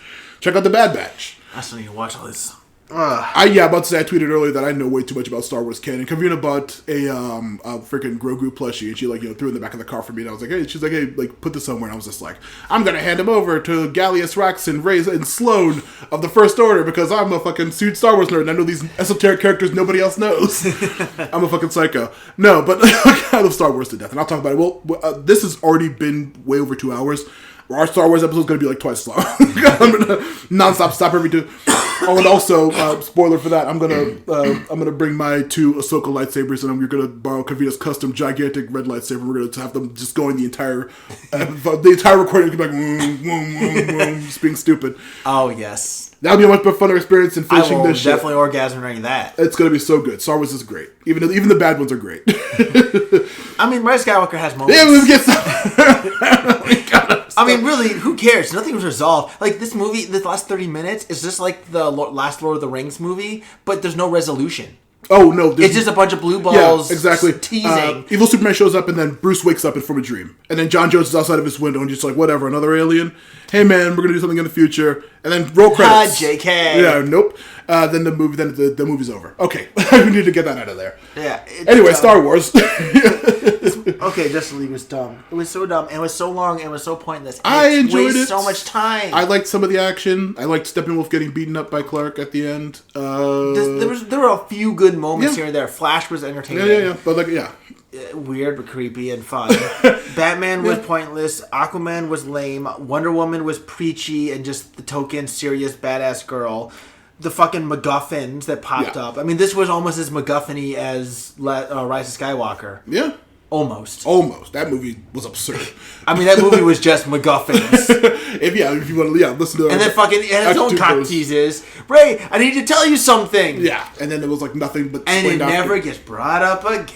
Fucking whatever. Go listen to Action Tune Bros. Our Halloween, our holiday special, our freaking Life Day holiday Star Wars special. But. That was shit. That was dumb and bad. This movie is. This movie has a ton of problems, but I still personally I enjoyed it. Most likely, I'll tell you, and I'll admit, most likely because I have the bad taste of the original cut and my just inner plea to have good DC content. I don't think this is the right way to go, though. Yeah, I guess Shazam. I'm about to say, make sure you watch Shazam and Aquaman and Birds of Prey if you want some really good, bright, but still good and tonally matches with all of this universe DC movies. The Suicide Squad, an amazing R-rated movie and this is R-rated also, we forgot to mention. This was R-rated. This one was? It was. Oh, that's right, yeah. Cyborg does say, fuck the world. Yeah, but that picture with another fuck at some point. And then, I'll fucking kill you. He says to fucking Joker or something like that. But then also, I guess the blood, which I don't think there was any blood besides, the CG blood when Ares cut freaking. I don't remember any blood. There was no blood, practically. Yeah. But, there was no reason for this to be art. That was pointless. This movie just wasted time. The whole opening is so slow for no reason. Yeah. And, you could have done a better job of introducing these characters. 100%. Their own movies do better jobs. I mean, if you really wanted to do it, Batman could have introduced every single character with footage. Yeah. If you had just shown, if you had taken the bank scene and shown the few highlights from it in regular time, and Batman talking about, Wonder Woman, aka Diana, whatever, daughter of whoever, Amazonian, who's so and so many years old, super, super fast, super strong. Her explained her gauntlet power. Yeah. Wields the lasso of truth. I mean, that 5 minutes could have explained more than that whole stupid action scene. Yeah. And then the points in between were so lame. Like, the action was pointless. Yes, there was so much dragging. There was no plot. So much slow-mo for no reason, a lot of scenes. The plot The amount of times that we saw Lois walking around with a cup of coffee talking to that idiot cop about nothing. Like, yeah. Those 3 scenes could have been cut. Yeah. The random Martha telling, the John Jones as Martha telling her to stop worrying about Clark was 100% pointless. I don't even know what the fuck that was. Mm-hmm. There was a lot they could have cut. So much pointless scenes, and there was so little plot. Yeah, this movie spent all plot this time was never trying clear. Yeah, exactly. It tried to feed you these characters, but didn't give you a reason for them to be together or to be cared about. Again, Batman showing you footage from these things, and even if you even spliced in, him meeting them and talking to them at some point, that would have been like, okay, I'm forming a team. And then you bring into the mother box. Yeah. You could go back to the lab where the box gets activated and you see the dad properly taking it. Yeah. And that happened Bruce Wayne looking at that yeah. footage, like, clearly this is something that is beyond our scope and I'm going to need to get some guys together to take a look into this. Yeah. You could have done something. There's a lot of rewriting that could have helped this movie. But do you want to quickly wrap this up with the cream of the crop, bottom of the barrel air freshener? Sure. What do you want to start with? I'll go ahead and say air freshener is the unironic. Cream of the crop is the ironic. I thought cream of the crop is the unironic. Air freshener is the ironic. So ironic. So air freshener is, even though it was terrible, this was an enjoyable scene. Cream of the crop was, this scene is good, whether it's sarcastic or ironic or not. Okay, I'll say that. Just genuinely amazing scene. I loved the part where Superman just shows up and absolutely destroys Steppenwolf solo easily. Just proving how, and like just that paired with the scene where when Steppenwolf's calling Desaad and saying, "Yo, there's the one Kryptonian who's here is dead now, and there's no lanterns, so let's hit this planet right now, and we got this." And then one Kryptonian shows up and absolutely embarrasses Steppenwolf. And I just continues the thing like, God, Kryptonians are so ridiculously OP. That's why I'm looking forward to Supergirl in the Flash show. But the Flash movie coming out has a female Kryptonian showing up, and then God, I love Man of Steel. I'll say that too. Just anything with Kryptonians is just fantastic to watch. I would say my cream of the crop was probably just Steppenwolf's death. Yeah. Again, it was really well cool. Shot. It was the only time that the cinematography was right. Yeah, and like even though he was a pointless idiot, like, his death was satisfying. Seeing everyone team up in such a enjoyable way, it was. Mm-hmm. I spent so long with these characters that I had some, what's it called? Catharsis? No, the syndrome where you're like kidnapped by somebody. And you have Stockholm? Yeah, I had some Stockholm syndrome going on. By the end. Yeah, so I actually kind of cared about it. Mm. It was like, okay, I got to see them take down this guy they couldn't take down all this time, working together. And it wasn't one person who kind of had the overall, like, someone had to kill, but it was a team effort. It was the one time, it was the Avengers, in the Avengers movie, the circle shot. It was the portal scene in Endgame. It was an earned moment that was enjoyable, and everyone felt on equal ground despite the differences in them. I was gonna say at the with Ultron at the end, where like when they finally beat him, it's like, hindsight's 20/20, and then like Hulk just like smashes him off like a million miles away. It's like, that's so funny and so earned. Or like the Loki scene at the end, where like Hulk just literally picks him up and smashes him around. And he survives it because. And they all show up, and then he's like, I like that drink now. Yeah. Like you get that team moment where no matter what the power difference is between them, they are all on equal ground and they are all contributing equally to this victory. Yeah. My ironic one, I've already mentioned it nonstop repeatedly, but the horse tossing during the Amazon fight was so funny. I don't know why. It was so bizarre. You never see that kind of... Like, I know I keep mentioning it, maybe you don't remember, but he literally tosses about 8 or 9 horses during that scene. He lands and he shoulder checks one and it goes flying. Another one comes by him, he picks it up by the neck and he throws it over. And then like they 4 of them like rope him together. He grabs all 4 ropes and then throws all the 4 horses with them. And then like again shoulder tackles the one that Apollos is on. It's just so bizarre, and it's such an interesting thing. You don't normally see something like as strong as a horse just like showing how strong he is. Yeah. But then still proportionally to anything else that's not that strong. But still, it's like, it looks so bizarre, and he does it so many times, and it's so weird that I just love that aspect of that fight. It's so dumb, but it's ironic because I like it because of a dumb reason. The only ironic thing I can almost enjoy is the end scene with Lex and Deathstroke. Like, I mean, on one hand, it is genuinely enjoyable, but on the other hand, it was, because it was so pointless, I feel like the fact, the movie had no right to have that scene be in it. It was to be that enjoyable. It looked so different and looked so good and fancy and like the Flash, he was the only character. He and the dad earned my respect over time. Like, Barry jumped into a character, but no one else did. But those two in that one scene were just so much fun, and you didn't get that at any other point. It was the only moment where I was like, this is dumb, but I'm enjoying it. Yeah. Like, Lex is being cocky and Deathstroke is being a shithead, but I like these two. Yeah, it turned me around on a character I hated more than anything else in all of DC. Did you want a candy here? Yeah. Have a candy. Slowly sticking in the general's mouth. Slowly sticking a Jelly Rancher in an old man's mouth. It was enjoyable. That made me like that character who I fucking hated. But I was like, that's interesting. I want to see him in his nice suit and his dumb bald head and his rich yacht just being a piece of shit rich who walked out of a prison probably. Who was badass. Yeah. He looked badass. He was visually entertaining. I want to see these characters. Yeah. How are you going to do this to me, DC? Don't you want me to orgasm? Don't you want me to just splash hot cum all over my television screen? Jesus Christ. Well, maybe you will with the recently, just as we were recording this, we checked our Twitter and it was announced motion comic, I guess. I think it's, judging by the way it looks, I think it's supposed to be an adaptation of where Justice League was going. That would be interesting. It'd be interesting. It's unfortunate it's not getting a movie, but maybe we'll get that cooking scene. Maybe we'll get some...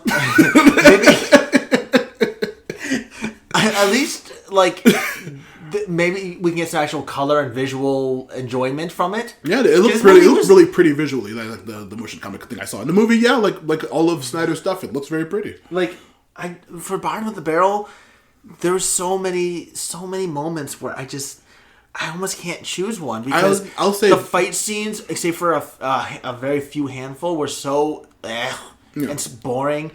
I do know. It was the moment that I wrote FUCKTHISMOVIE. Fuck this movie. The whole goddamn prophecy being shot for shot exactly what's gonna happen. Yeah. 5,000 years before it happens. I gotta say, yeah, the whole cave sequence is so stupid and pointless. It's just to make Dan a weird robot to just tell us all of this is just gonna happen. It's really stupid. But for me, Bottom of the Barrel, legit, Superman and Lois on the stupid farm, him reminiscing and remembering why he's a good guy or whatever. That was dumb. I fast forwarded it so boring. I was like, this movie's way too long. That is way too fucking boring, and I cannot put myself through this right now. I'm enjoying this movie for the most part. I can't sit through this shit. Fast forward. Every time they needed a plan, it was also boring as shit. Yeah. Like the Batcave scene was pretty boring. How are we going to bring back Superman? That was boring. What the Mother Boxes did, that was boring. There was just so many boring scenes. Yeah. I hated them all. I was like, how are we this far into this movie and there's still this much to go and nothing has happened? Yep.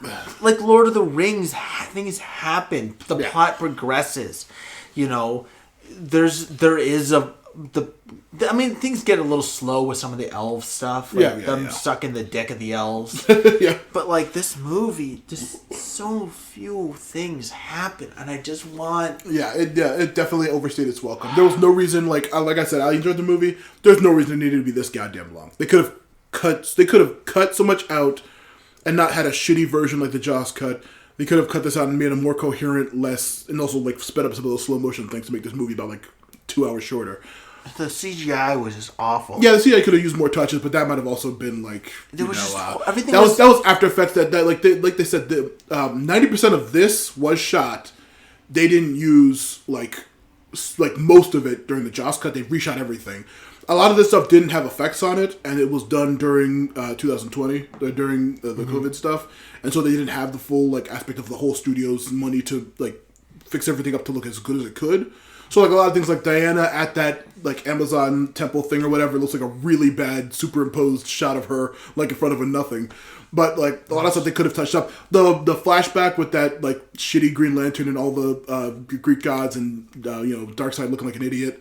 That was like not completely finished in After Effects. And it's like a lot of stuff. See, that scene didn't bother me as much. Like it was. I like Steppenwolf's redesign a lot more than his original look. I think that staple suit is pretty cool. So it was interesting enough, but it wasn't anything. But the character was very pointless. He was pointless, not interesting in the slightest. I didn't know his motivation almost to get back home because why? Why do I care? Yeah, why do we care? Because he sucks. We knew what Loki's motivations were. What he wanted to do. We knew Thanos's. You knew the fucking Malachi and the Dark Elves. Yeah. You knew, and all these things. You know what their points are. You know what their goal is. And even when we don't, we have an idea. Like with Civil War, like Zemo, we didn't know what his point, his real reason was. Yeah. But when you find out, it's like, oh, it makes sense, and you rewatch it and you figure it out, and you can tell he's working towards something. Yeah. Oh, I gotta watch Falcon Winter Soldier again. So the team was great. It was just. Yeah, it was a very, very bad villain. Steppenwolf was a terrible choice. That was really stupid. And then like the underwater, and the fight scenes, like the underwater scene was slow and ugly and visual. It was so visual, and then the foe showing up and randomly making the air bubble was dumb. Like. There was a billion awful joy in this movie. Yeah. I'm about to say we're both like exhausted. We're coming up on 2.5 hours.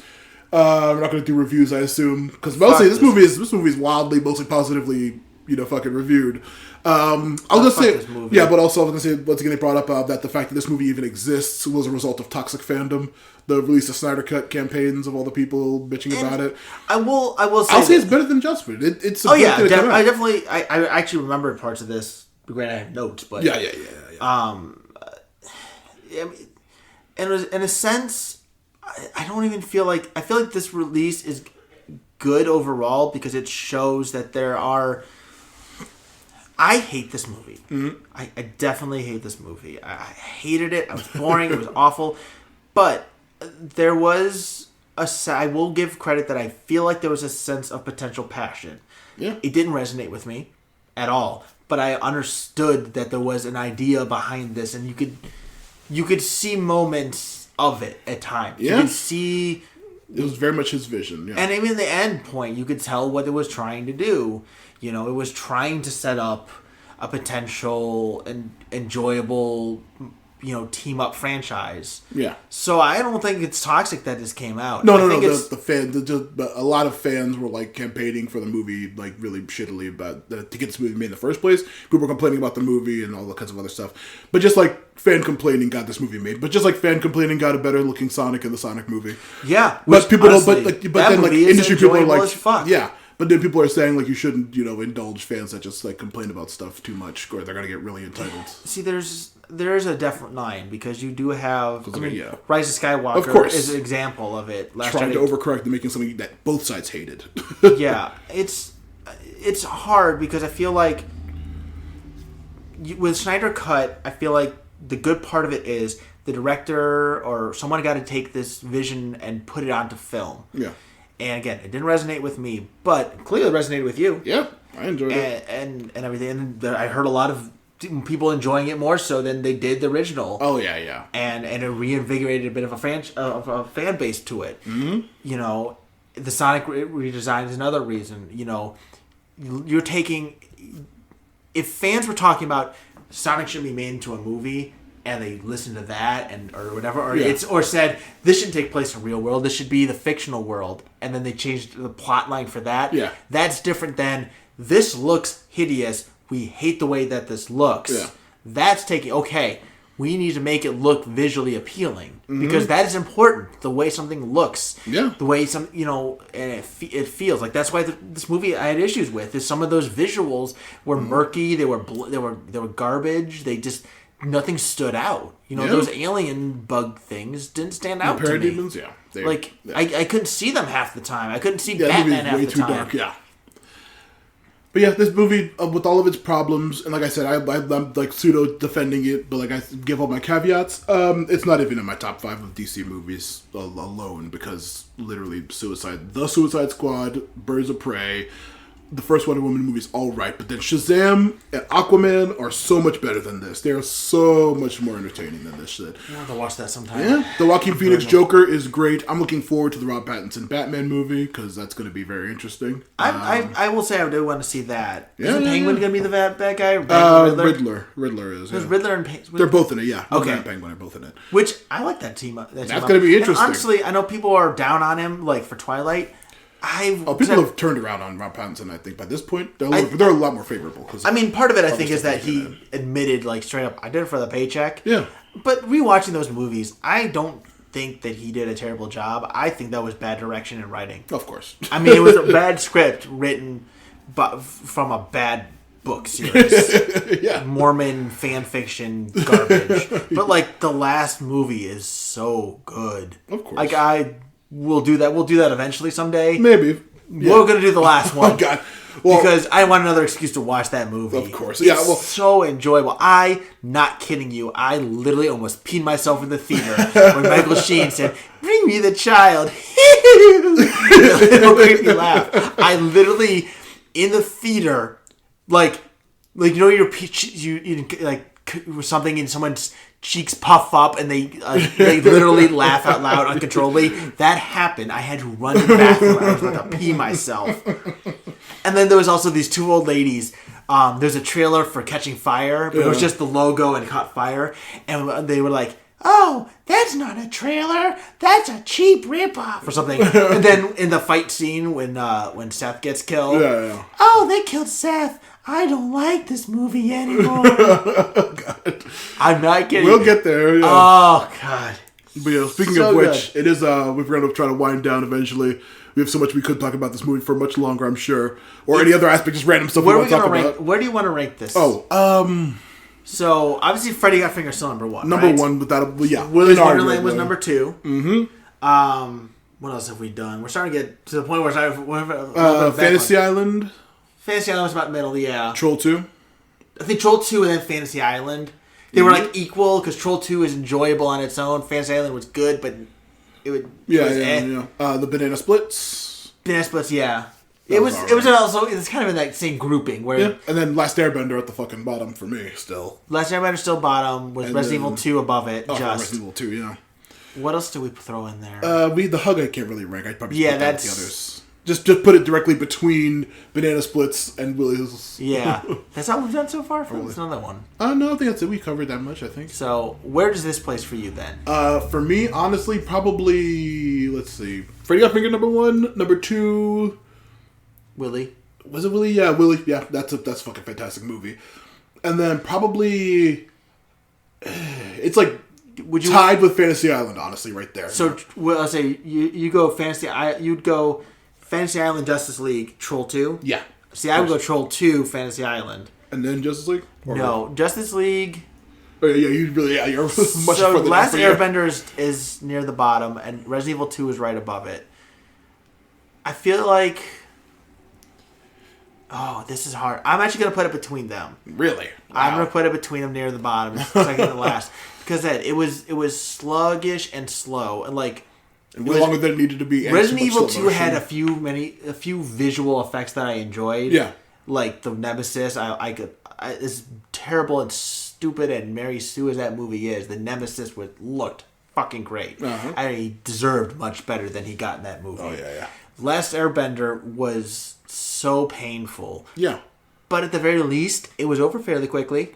I guess yeah. But it's it was. As Chris said at one point, it was decent on its own merit. Yeah, not compared to the show. On its own merit, it wasn't bad. Yeah. He said one time, and I made him I subjected him to it, and as he admitted, he was wrong. Yeah, very much. I was right once again. Where were they fighting? Where did they fight? And that all happened. Yeah. Was that in the real world? Were they in the Southern Pole for that? Oh, we were all so wrong. all three of you were trying to gang up on me. Yeah, and who was the one, like, egg on their face? Who was right? He was right. We were all wrong. That's so what bizarre. Was that? Can I say it again? Yeah, whatever. How do we all Mandela affect ourselves on a show we just watched? Anyway. You need to trust me on this. Of course. But this movie was, like I said, it was boring and pointless. And the only enjoyable scenes were basically when it wasn't part of the movie. The death scene, like the death scene was, I mean, the only good part of the movie for me. The Flash on his own was enjoyable, but as part of the movie, he was a pain in the butt. The Lex Luthor Deathstroke was enjoyable. The fucking Apocalypse thing, finding out that it was Cuck he was a Batman cucking Superman is when I turned evil. It's hysterical. But this movie is near the bottom for me. Oh, wow. I did not enjoy it. Okay. I was very much painful for me. All right, so do we do plugs first or next time on? Let's do plugs. You want to go first? Because I actually have some plugs now. Oh, shoot. Okay, Matthew Lewis Podcasts on YouTube, Matthew Lewis Podcasts on Twitter, Matthew Lewis Podcasts. Patreon, check out Action Toon Bros, check out The Forgotten Minotaur King, check out this podcast you're already listening to, Movie Garbage, check out my book, The Forgotten Minotaur King, available on Amazon.com. Check out all that stuff. Matthew Lewis Podcast, branding, everything forever. A million years, Matthew Lewis Podcast. Now you go, man. So, yes, you can find me on Twitter at EdBobincheck. That's at EDBOBINCHECK. No underscores or nothing. Mm-hmm. I remember that now. And I know that because I'm also on Twitter, by the way, at movie_garbage here. But I have been streaming now on Twitch a lot. I've been playing Pokemon ROM hacks.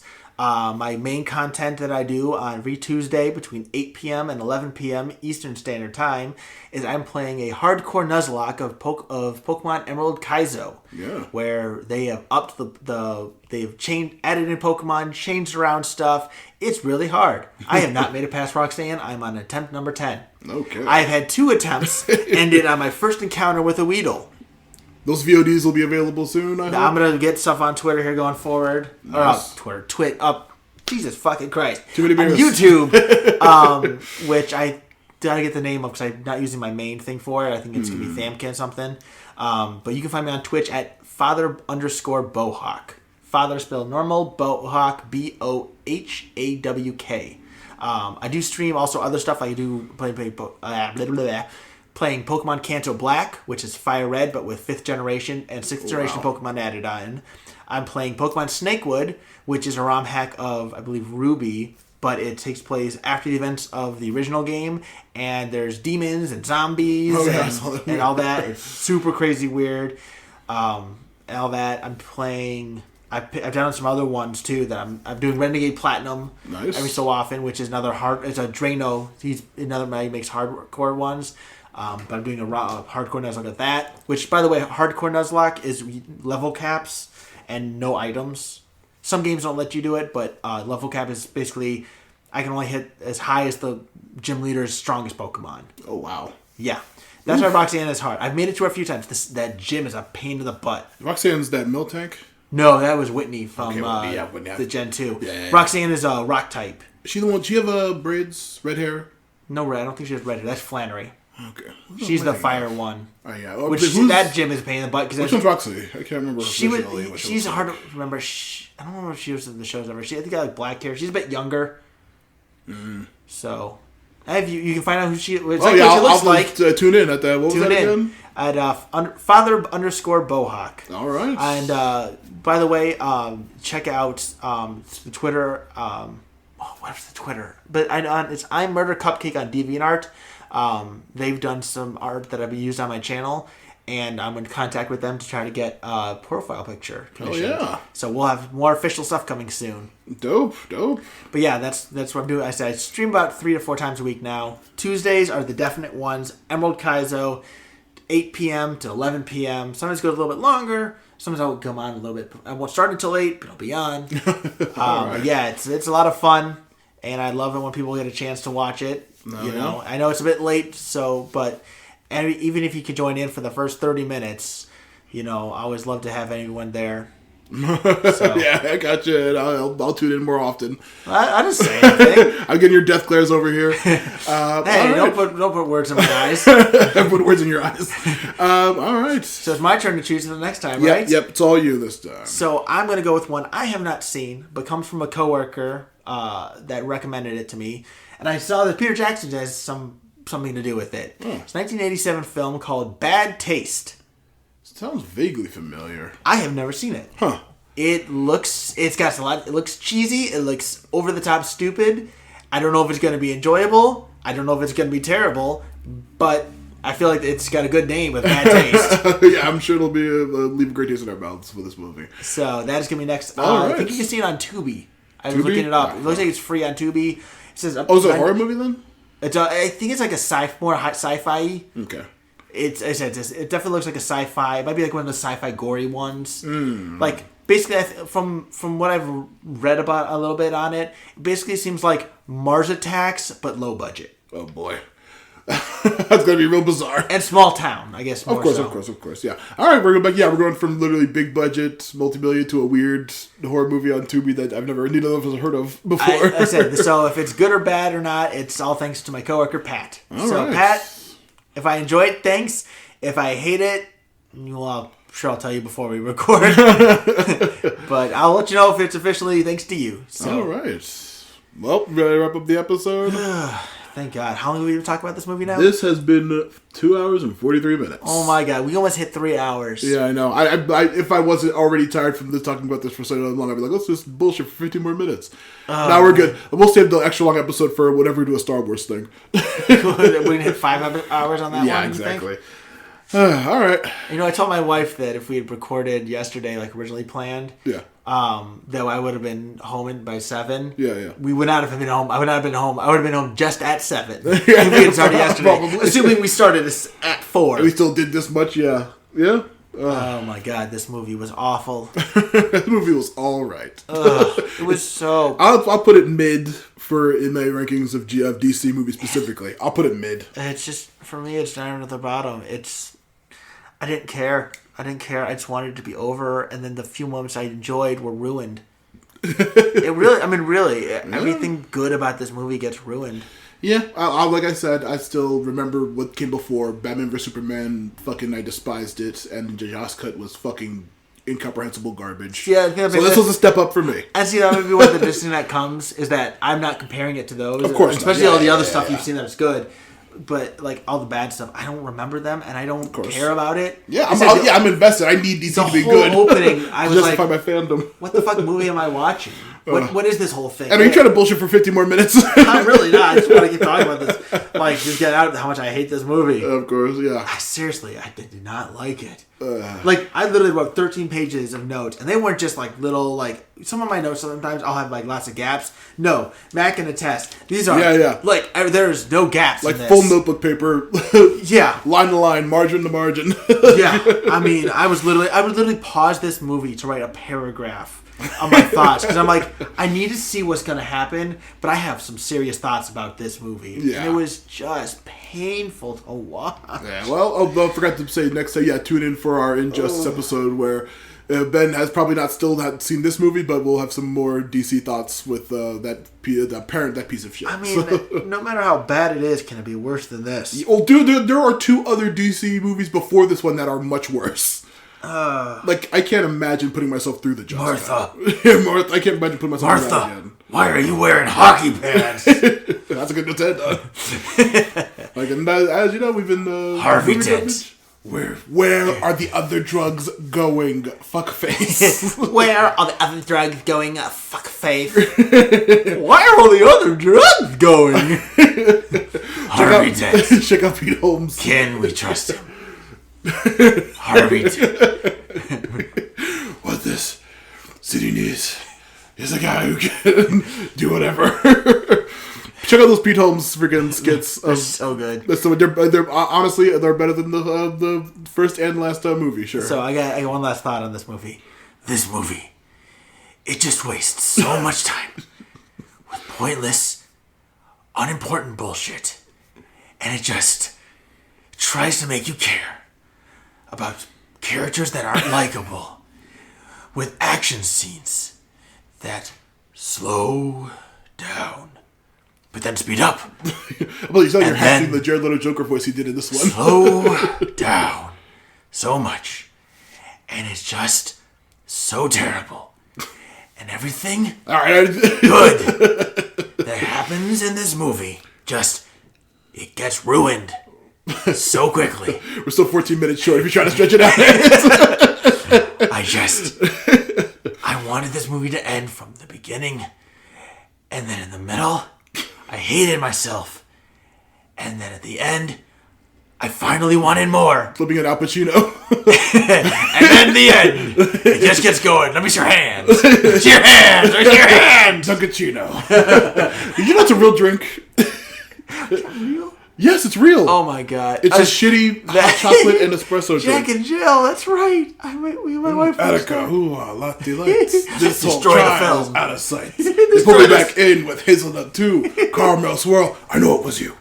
Everyone wants my Dunkachino. Can't get enough of my Dunkachino. Kids from 7 to 17 lining up for my Dunkachino. What's my name? Dunkachino. Dunkachino. And then he dances. Ed's on the floor. I forgot about that. Still 12 minutes short, Ed. Wrap this shit up. Do you want to do a mini Jack and Jill episode? It sucks and it's terrible. I hate everybody in it. There you go. That's Jack and Jill. Thanks for tuning in. Jack and Jill ranked. I've still not seen it willingly. I've not seen the movie. You haven't seen it. Wait, you haven't seen Jack and Jill? No. Never mind. End of episode. Wait, you haven't seen it? Spare me, dude. I'm not watching that shit. Oh. What movies did you make me watch? Did you make me watch Last Airbender? Oh, dude, my face is killing me right now. We Did need you to make stop me this watch episode. this movie? Did you make me watch Resident Evil 2? Apocalypse? Oh, God. My face is hurting from smiling talking about this goddamn thing for so long. Did you make me watch those movies? I'll do the Giacchino song again if I need to. We're still doing Bad Taste next. Oh, yeah. But just you prepare. Jack and Jill is coming. Body's ready. No way, it's not. I expected it to be bad. I heard how bad it was. My wife can attest. My life. It was. You said it though. Leanne can attest that it was worse than we thought it was going to be. Mm-hmm. Like, legit. I thought it was going to be bad.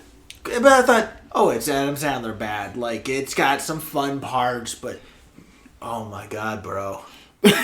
We're gonna watch it. We're gonna find a time. We're gonna watch it and record right after. I need. God damn it. Yes. If you made me watch this bull piece of shit. So okay, there you go. God damn it. But hey, at least we have a fun one coming up next. Yeah. Well, hopefully it'll be fun. Hopefully, we both are going into this one blind. So yeah. I mean, I figure worst case is gonna be cheesy. Yeah. Hopefully that's the bad at least as it is. All right. Now, legit, are you ready to? I guess. All right. You remember our catchphrase or whatever for this one? Was it Oof Magoof? Yeah. We already spoiled it. Yeah. Well, who fucking cares? People probably tuned out by now. One more second. Okay, no, we 250. Let's end it. All right. So until next time. Oof Magoof. Fuck Batman.